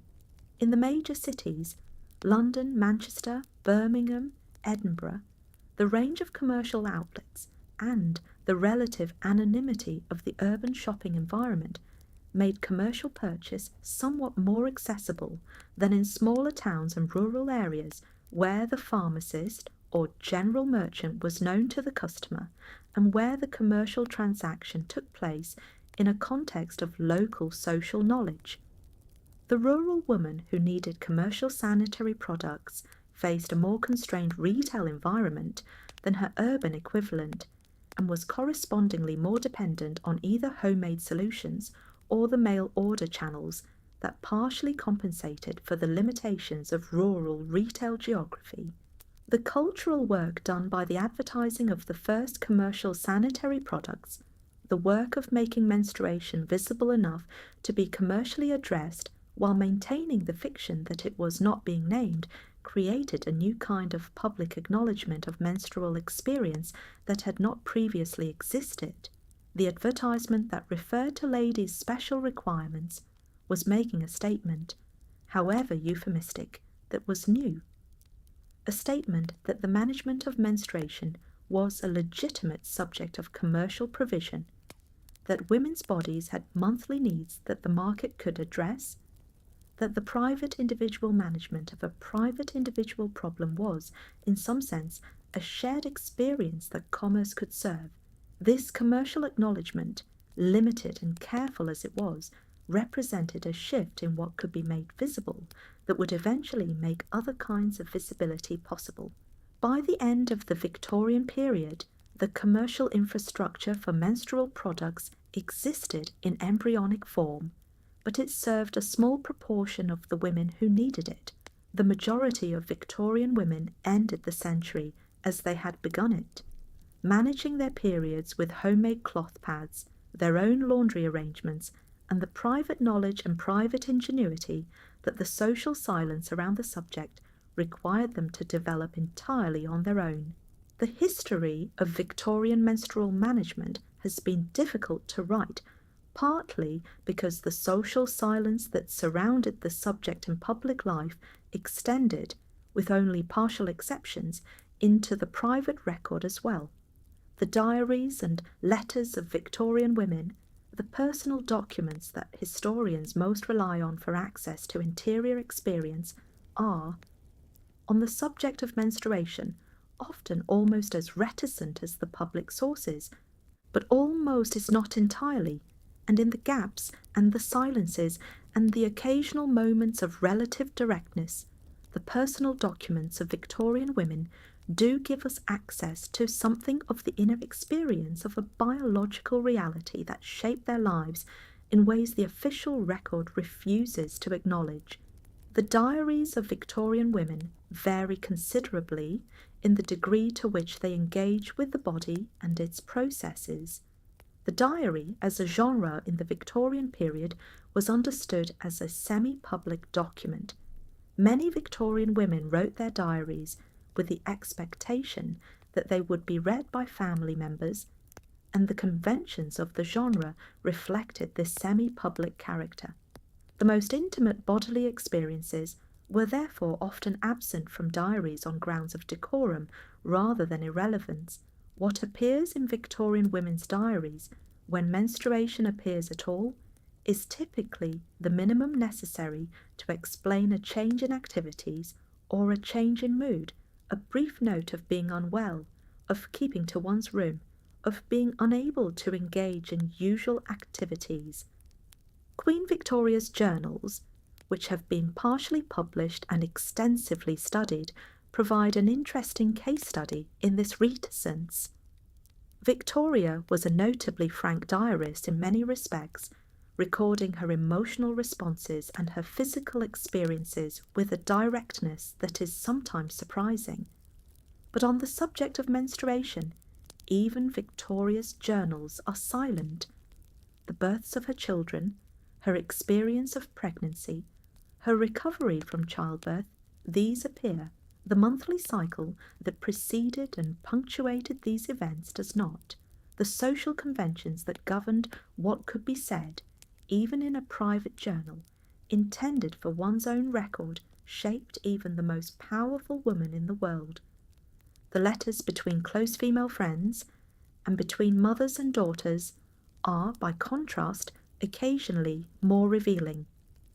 The intimacy of the female friendship correspondence in the Victorian period, the tradition of what historians have called romantic friendship between women, which provided an emotional intensity and a degree of physical frankness that had no direct equivalent in mixed-sex relationships, sometimes extended to the body and its processes. Letters between women who shared their most intimate experiences, their fears about their health, their hopes for their futures, their bodies and what those bodies were doing, occasionally include references to menstruation that are, by Victorian standards, remarkably direct. The letters of working-class women, where they survive, sometimes show a different relationship with the subject, one that is more pragmatic and less encumbered by the middle-class decorum that shaped the correspondence of educated women. Working-class women writing to sisters or mothers about their health and their circumstances sometimes named their bodily experiences more directly, using the plain language of practical necessity rather than the elaborate circumlocutions of social convention. These letters are rare in the archive. Working-class women's personal correspondence survives less reliably than that of the educated classes, but where they exist, they are historically valuable precisely for their directness. The medical case histories of Victorian women, the records kept by doctors of their female patients' symptoms and treatments, provide another form of women's voices in the archive, though voices mediated through male professional interpretation. Women describing their menstrual experiences to doctors were translating those experiences into the language that medical consultation required, and the doctor was recording them in the further translated language of clinical description. What emerges from the medical case histories is therefore at two removes from the original experience, but it is not without value. The frequency with which certain complaints appear, irregular periods, painful periods, heavy periods, menstrual disruption associated with overwork or emotional stress, reflects the reality of women's experiences in ways that the official silence around the subject otherwise conceals. The oral history record, the testimonies collected by 20th century historians from women who had lived through the Victorian and Edwardian periods, provides perhaps the most direct access to the lived experience of Victorian menstrual management. Women interviewed in the 1960s, 1970s and 1980s about their early lives described their experiences with a directness made possible by the changed social conventions of their own time, looking back on the Victorian period from a perspective that allowed them to name what had previously been unnameable. Their accounts of first menstruation, the fear, the isolation, the inadequate preparation, and of the practical management strategies they had developed are among the most vivid documents in the history of the subject. The literary record of the Victorian period contributes to the history of menstruation in indirect and often unintentional ways. The 19th century novel, which is among the richest sources for the texture of Victorian daily life, is almost entirely silent on the subject of menstruation, reflecting the same social conventions that silenced it elsewhere. But the novel's management of female characters' bodily lives is in some ways informative precisely through its silences. The scenes that do not appear, the physical experiences that are passed over, the moments of female bodily life that the narrative convention of the period required to be treated as though they did not exist, all suggest the shape of the invisible. The scientific and naturalist writers of the Victorian period occasionally engage with menstruation in ways that illuminate the period's relationship with biological knowledge about women. Darwin's work on sexual selection and reproduction touched on aspects of female physiology that had implications for understanding menstruation, though Darwin himself did not directly address the subject. The broader Darwinian revolution, the shift from a theological to a biological understanding of human origins and human nature, had complex implications for the understanding of menstruation. It naturalized menstruation as a biological function shared with other animals rather than as a specifically human curse, while also opening the possibility of comparative biological thinking about menstrual patterns across species. The women writers of the period who engaged most directly with the realities of women's bodily lives, writers like George Eliot, Elizabeth Gaskell, and later Thomas Hardy, in his sympathetic treatment of female characters, never named menstruation, but sometimes described its effects. The monthly indispositions, the periods of withdrawal from social activity, the physical and emotional changes that structured the rhythm of women's lives. Reading these descriptions with awareness of what they are not naming is to read them differently, to see in the carefully described monthly episodes of female withdrawal from normal life the outline of an experience that the fictional convention of the period could approach, but never directly represent. The oral histories and autobiographical accounts that have been collected from women who lived through the Victorian and Edwardian periods constitute the most direct evidence we have of the inner experience of Victorian menstrual management. Women who spoke or wrote, in the relative freedom of the 20th century, about their experiences in the 19th, described a world in which the combination of inadequate preparation, social silence, limited resources, and genuine physical difficulty created an experience of menstruation that was marked above all by the sense of managing alone, managing without support, without acknowledgement, and without the expectation that support or acknowledgement was something they had any right to ask for.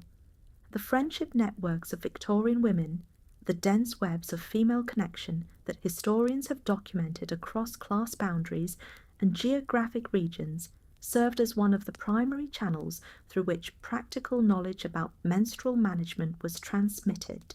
The friend who told another about a useful product, a helpful remedy, a better approach to the laundry, this informal transmission of practical knowledge between women was the equivalent of the institutional support and professional guidance that did not exist. The knowledge was real, even if its transmission was unofficial, and its acknowledgement was constrained by the same social conventions that silenced everything else. The relationship between menstrual experience and female creativity in the Victorian period is a question that has occasionally been raised by literary historians interested in the material conditions of women's intellectual work. The woman writer who managed her menstrual life in conditions of social silence and practical difficulty, who wrote through her period or rested through it depending on her circumstances and her choice, was doing her creative work within the same constraints that shaped all other aspects of her life. The occasional references in women writers' letters and diaries to physical states that affected their writing, states described through the familiar euphemisms of Victorian bodily discourse, are sometimes interpretable in context as references to the menstrual dimension of their experience. The published autobiographies and memoirs of Victorian women, a genre that grew significantly in the later 19th century as more women's life stories were considered worth recording and worth reading, occasionally contain retrospective accounts of the menstrual experience that their authors could describe in publication. Only because the temporal distance of retrospection provided a degree of social permission that contemporaneous account would not have allowed.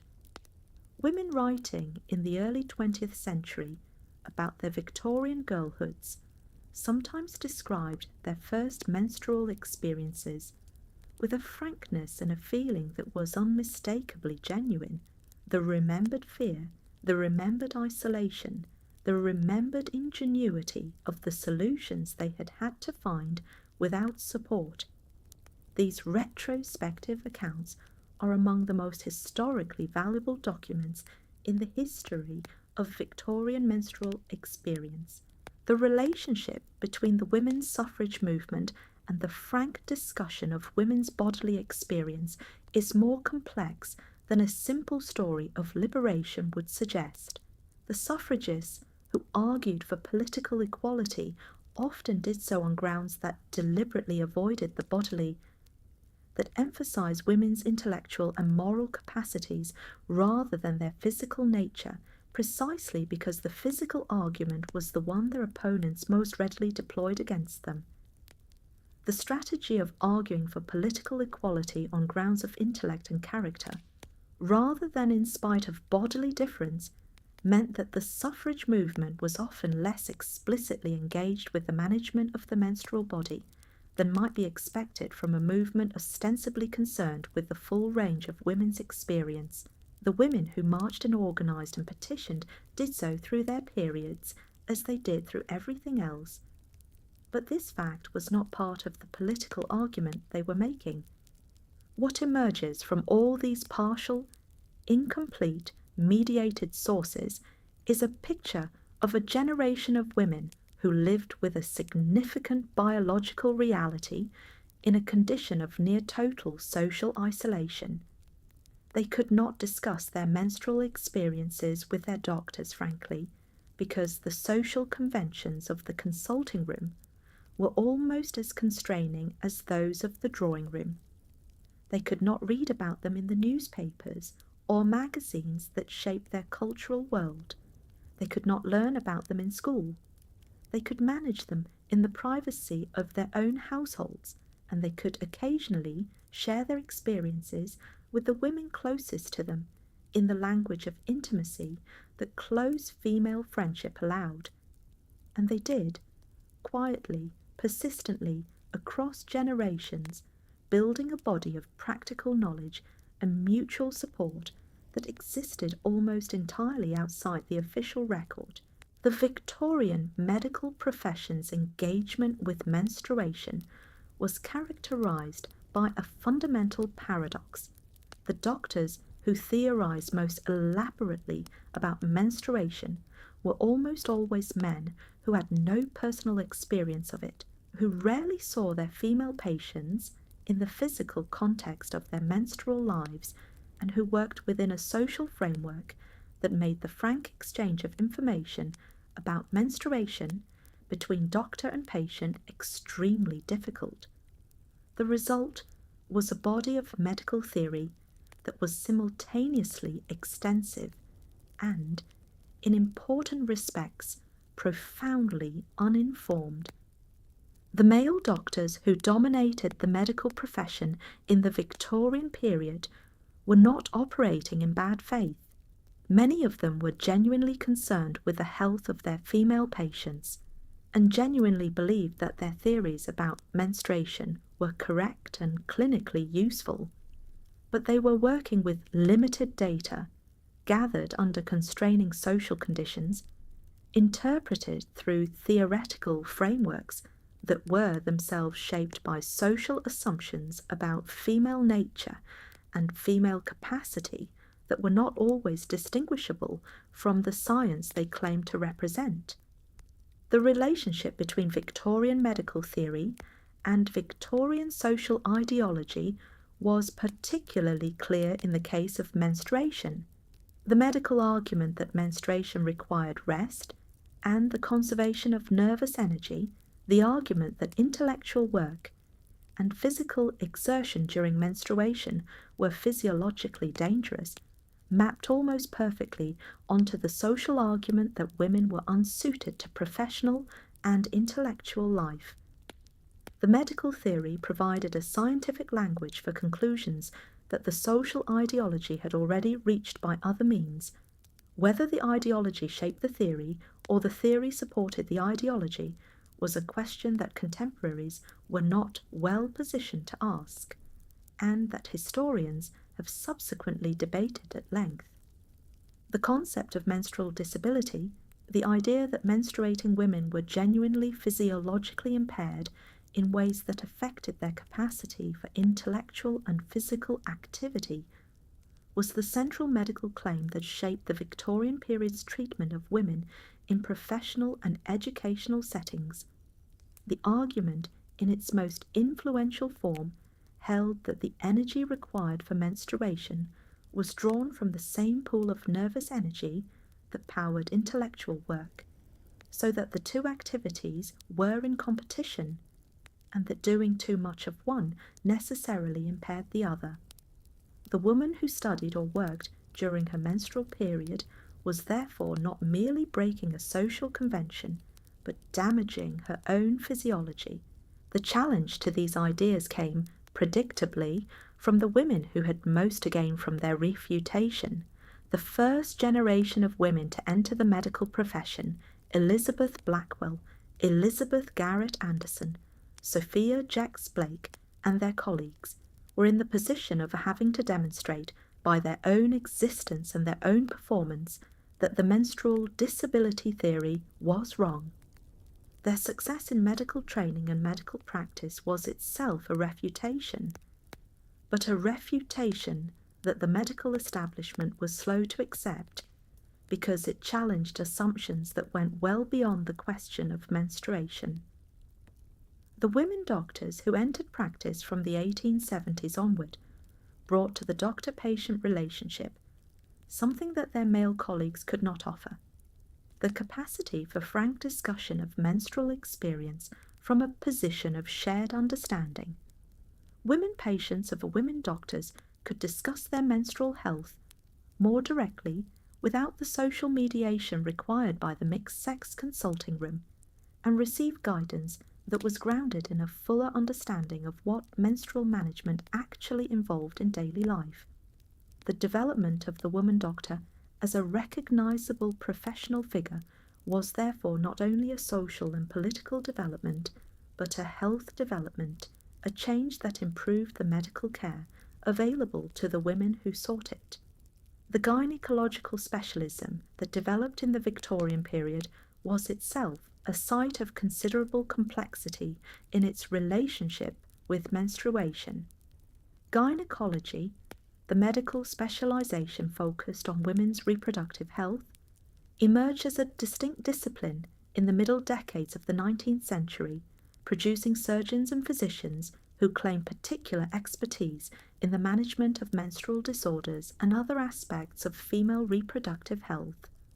The development of this specialism was in some respects beneficial, producing genuine advances in the understanding and treatment of conditions that had previously been poorly managed. It was in other respects deeply problematic. Gynecology in the Victorian period was a field in which the power differential between the male doctor and the female patient was at its most extreme, and in which social assumptions about female nature and female capacity were most thoroughly embedded in clinical practice. The specific treatments recommended for menstrual disorders in the Victorian period reflected both the theoretical framework of the period and its therapeutic limits. Rest was the most universal recommendation: rest for heavy bleeding, rest for painful periods, rest for irregular cycles. Warmth was also widely recommended: hot water bottles, warm baths, flannel worn next to the skin. Dietary advice varied from the iron-rich diet recommended for heavy bleeding to the light, easily digestible diet recommended for the nausea and digestive disturbance that sometimes accompanied menstruation. Specific medicines included the iron tonics widely prescribed for anemia associated with heavy periods, the quinine preparations sometimes prescribed for irregular cycles, and various herbal preparations whose efficacy was variable. The surgical interventions that the gynecological specialism developed were more controversial. The late Victorian period saw a significant increase in gynecological surgery, operations intended to correct the various uterine conditions that were believed to cause menstrual disorders. Some of these operations were genuinely beneficial. Others including some that were performed with considerable enthusiasm in the period, were of questionable therapeutic value and significant risk. The ease with which the female reproductive organs were surgically accessed in the Victorian period, compared to the difficulty of accessing the history of the women whose organs were being operated on, is one of the more disturbing features of the period's medical history. The gynecological surgery that developed in the Victorian period as a response to menstrual disorders was, in some instances, genuinely innovative and genuinely helpful. The work of James Marion Sims, whose development of surgical techniques for the repair of vesico-vaginal fistula drew on his practice in America and later in Europe, represented a genuine advance in gynecological capability, however deeply problematic the conditions under which his early experimental work was conducted, primarily on enslaved black women who could not consent. The ambivalence that characterizes much of Victorian gynecological history, genuine therapeutic advance alongside genuine exploitation and harm, is visible throughout the development of the specialism. The development of anesthesia in the late 1840s changed the possibilities of gynecological surgery dramatically, making procedures possible that had previously been too painful to perform. The expansion of gynecological surgery in the decades following the introduction of chloroform and ether reflected both the new technical possibilities that anesthesia created and the growing enthusiasm of the gynecological specialism for surgical intervention as the preferred response to a range of female health complaints, including menstrual disorders. The woman who presented with painful or irregular periods in the 1870s or 1880s was considerably more likely to be offered surgical intervention than her equivalent would have been in the 1840s. The nursing profession, which was being transformed during the Victorian period through the work of Florence Nightingale and the subsequent development of professional nursing training, occupied an interesting position in relation to menstrual management. Nurses, almost all of whom were women, had direct experience of female patients' bodily needs in a way that male doctors did not, and the nursing management of female patients who were menstruating was a regular feature of hospital nursing practice. The nursing literature of the period occasionally addressed this aspect of patient care in terms that were more practical and more direct than the equivalent medical literature, reflecting the nurse's closer contact with the physical realities of patient care. The medicalization of menstruation, the process by which a normal physiological function was progressively understood primarily through the lens of medical management and potential pathology, was one of the lasting legacies of the Victorian period's engagement with the subject. The Victorian doctors who wrote about menstruation established a framework in which the normal menstrual cycle was a precarious balance constantly at risk of disruption, in which every variation from an idealized norm was a potential sign of pathology requiring medical attention. This medicalized understanding of menstruation shaped the relationship between women and their menstrual health for decades after the Victorian period ended, contributing to a pattern of medical over-intervention and under-informed consent that the women's health movements of the 20th century would eventually challenge. The international dimensions of the Victorian medical debate about menstruation, the exchange of ideas and publications between British, American, French, and German medical communities, contributed to a shared medical culture around the subject that both spread and challenged the dominant theories of menstrual incapacity. The French medical tradition, which had developed its own distinctive approach to gynecological medicine, contributed clinical observations and theoretical frameworks that sometimes diverged from the British and American consensus. The German medical tradition, which in the late Victorian period was producing innovative work in physiology and bacteriology, was beginning to develop the biological understanding of ovulation and menstruation that would eventually replace the nervous system theory with an accurate account of the menstrual cycle's biological mechanisms. The role of nursing in the development of better menstrual health management is a thread of the history that deserves more attention. The nursing reforms of the Victorian period, the development of trained nursing as a profession, the establishment of nursing schools, the gradual improvement of hospital standards under the influence of Nightingale's principles, created a cadre of women with practical expertise in patient care who were for the first time systematically educated in health and hygiene. The nurses produced by this reform system brought to their practice a more informed and more practical approach to women's bodily needs than had previously been available in the institutional setting, and their influence on the management of menstruation in the contexts where they worked was real, even if it was rarely documented. The specific forms of gynecological surgery that were applied to menstrual disorders in the Victorian period ranged from procedures of genuine therapeutic benefit to interventions whose value was at best unproven. The oophorectomy, the surgical removal of the ovaries, known colloquially as the Batty operation after the American surgeon who developed it in the 1870s, was applied with considerable enthusiasm in the late Victorian period to a range of conditions including menstrual disorders on the theory that removing the source of the menstrual stimulus would resolve the problems associated with menstruation.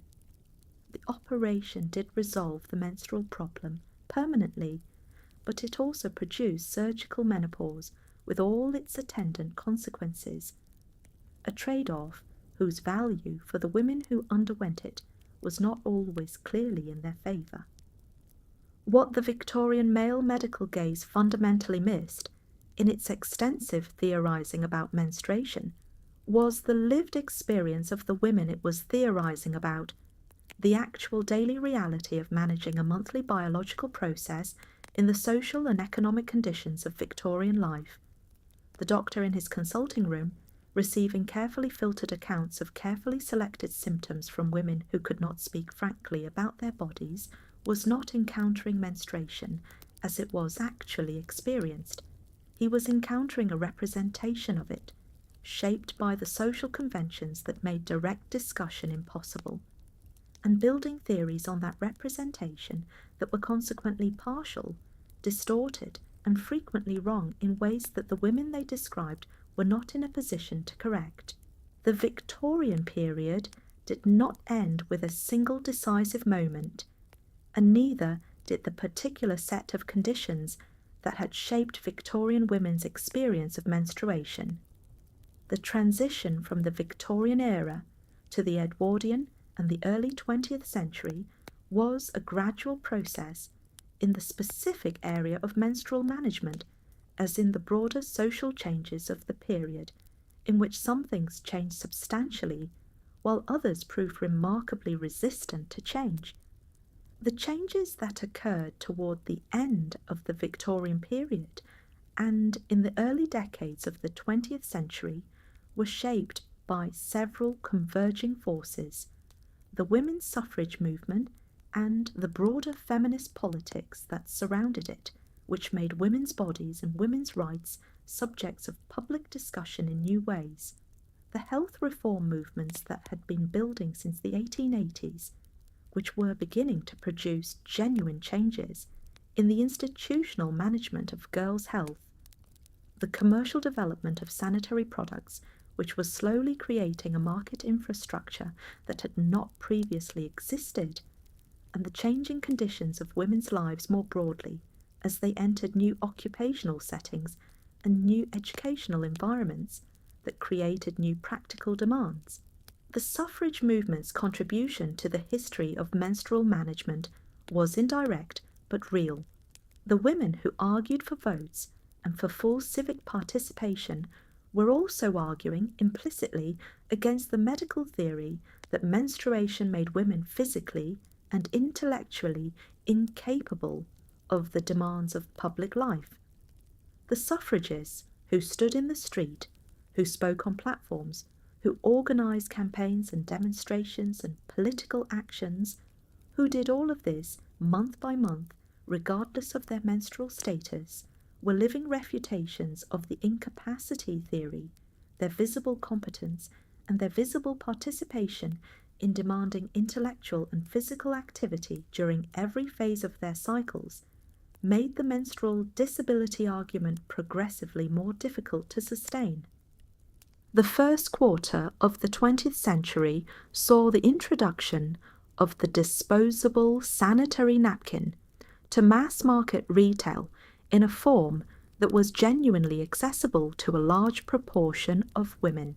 The pivotal moment was the aftermath of the First World War, when the cellulose material that had been used for surgical bandaging became available in large quantities as military demand ceased. Kimberly-Clark, recognizing an opportunity, began marketing Kotex sanitary napkins in America in 1920, and the product reached Britain shortly afterward. The marketing of Kotex represented a significant departure from the careful indirection of earlier commercial approaches. The advertisements were more direct about the product's purpose, though still carefully euphemistic, and the scale of the marketing campaign was far beyond anything that earlier manufacturers had attempted. The health education reforms of the early 20th century began to address the educational silence that had left generations of girls unprepared for their own puberty. The school curriculum began, slowly and haltingly, to incorporate basic information about female physiology. Pamphlets and guides for girls were published by women's organizations, by health authorities, and eventually by commercial manufacturers of sanitary products who had a direct commercial interest in educating potential customers. The quality and the frankness of these educational materials varied considerably, and the rate at which they reached girls across different class and geographic settings was highly uneven, but the direction of the change was unmistakable. What did not change, or change much more slowly, was the fundamental social attitude toward menstruation as a subject, the sense that it was a private matter, a matter for women to manage among themselves without male involvement or institutional support, a matter that did not belong in public discourse. The early 20th century made some menstrual products more accessible and some information more available, but it did not fundamentally challenge the idea that menstruation was something to be managed invisibly and individually. The social convention of invisibility that had shaped the Victorian experience persisted in modified form well into the 20th century.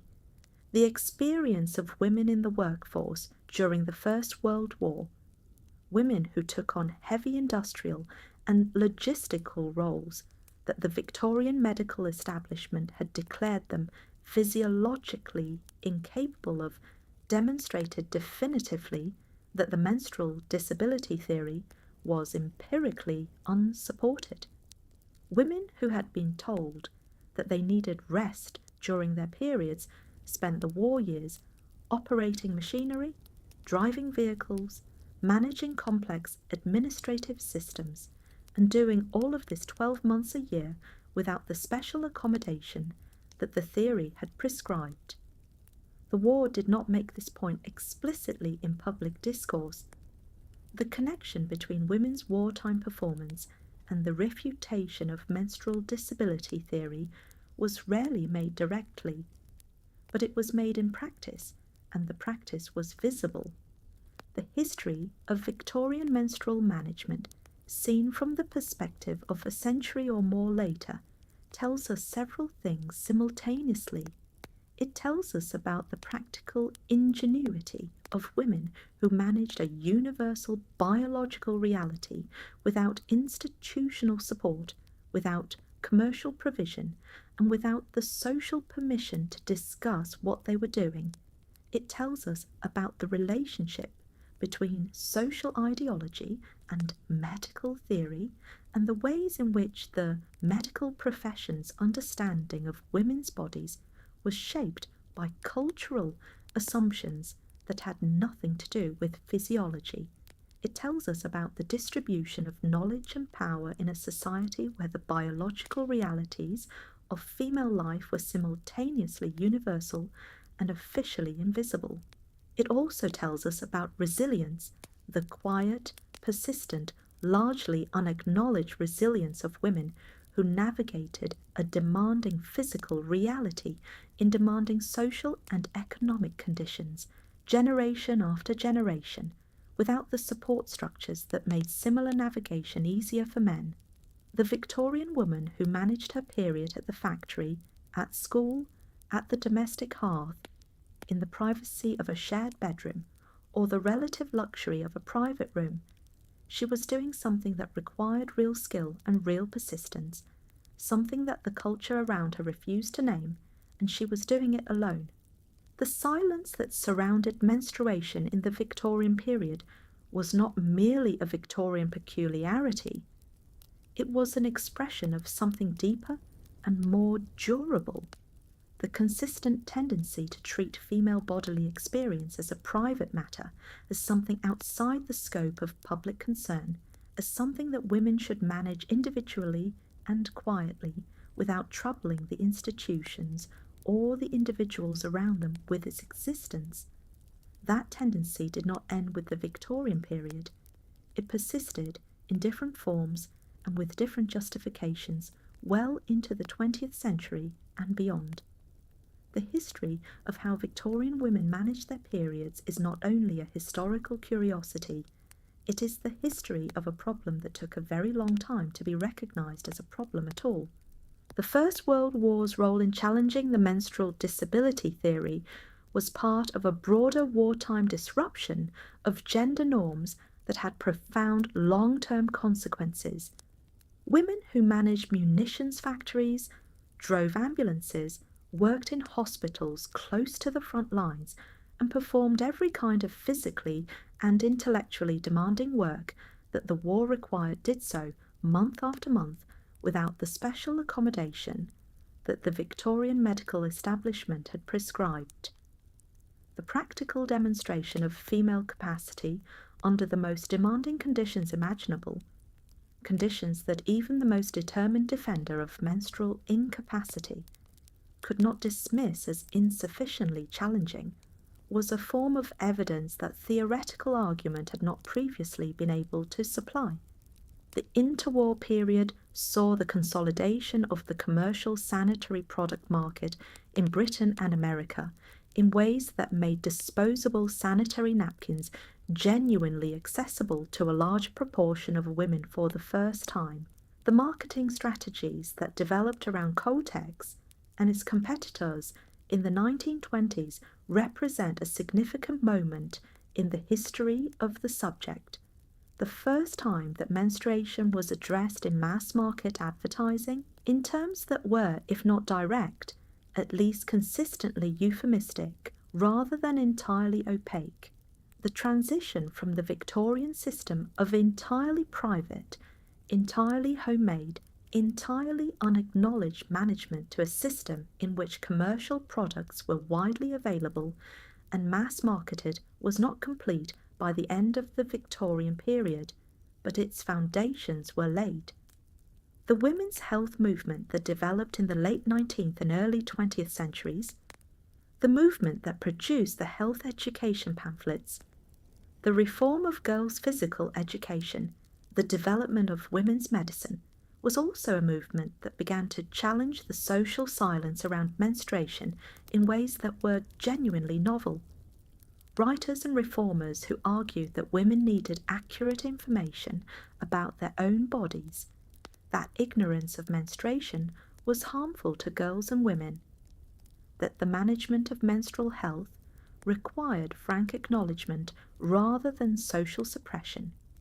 These were arguments that the Victorian social consensus had resisted and that the early 20th century was beginning to hear. The history that has been hidden in the household account books and the laundry records encoded in the euphemisms of Victorian social correspondence and the silences of Victorian fiction is a history that speaks across the distance of centuries with unexpected directness. The women who navigated their monthly cycles in the Victorian period were navigating something that we recognise, not the specific social conditions, which were particular to their time, but the underlying challenge of managing a biological reality in a world that was not always designed with female bodies in mind. The history is our history, differently arranged, and the recovery of it, the careful, respectful, unembarrassed recovery of what happened in those households and those factories and those schools, is part of the larger project of understanding what women's lives have actually been, rather than what the public record of those lives was willing to say. The long shadow of the Victorian management of menstruation extends further into the 20th century than is always recognised. The social silence that characterised the Victorian period persisted, in modified forms, through the first half of the 20th century, shaping the education, the medical care, and the commercial provision available to women. The disposable sanitary napkin, while increasingly accessible after 1920, was still marketed through the same careful euphemisms that had characterised Victorian commercial communication about the subject. The frank discussion of menstruation in mixed-sex settings, the expectation that menstruation was an appropriate subject for conversation between men and women, or for discussion in general media, developed only gradually through the 20th century, and traces of the Victorian Convention of Silence remain visible in contemporary attitudes.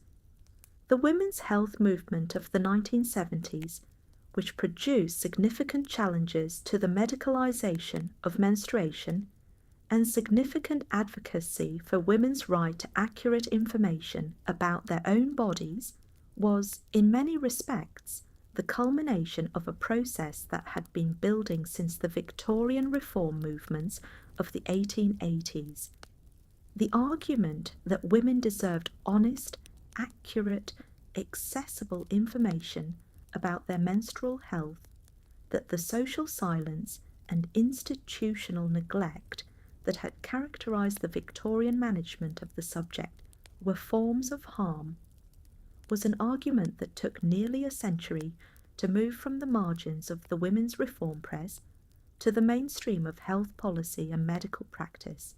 The history that lies behind that argument, the history of the Victorian women who managed their periods in silence with inadequate resources and inadequate support, is the history that gives the argument its full weight. Sleep well. The women who came before us managed their bodily lives with a quiet competence that the historical record has largely failed to honour. Their history is worth knowing carefully and without embarrassment, because it is part of the much larger history of what it has meant across the centuries to move through the world in a female body.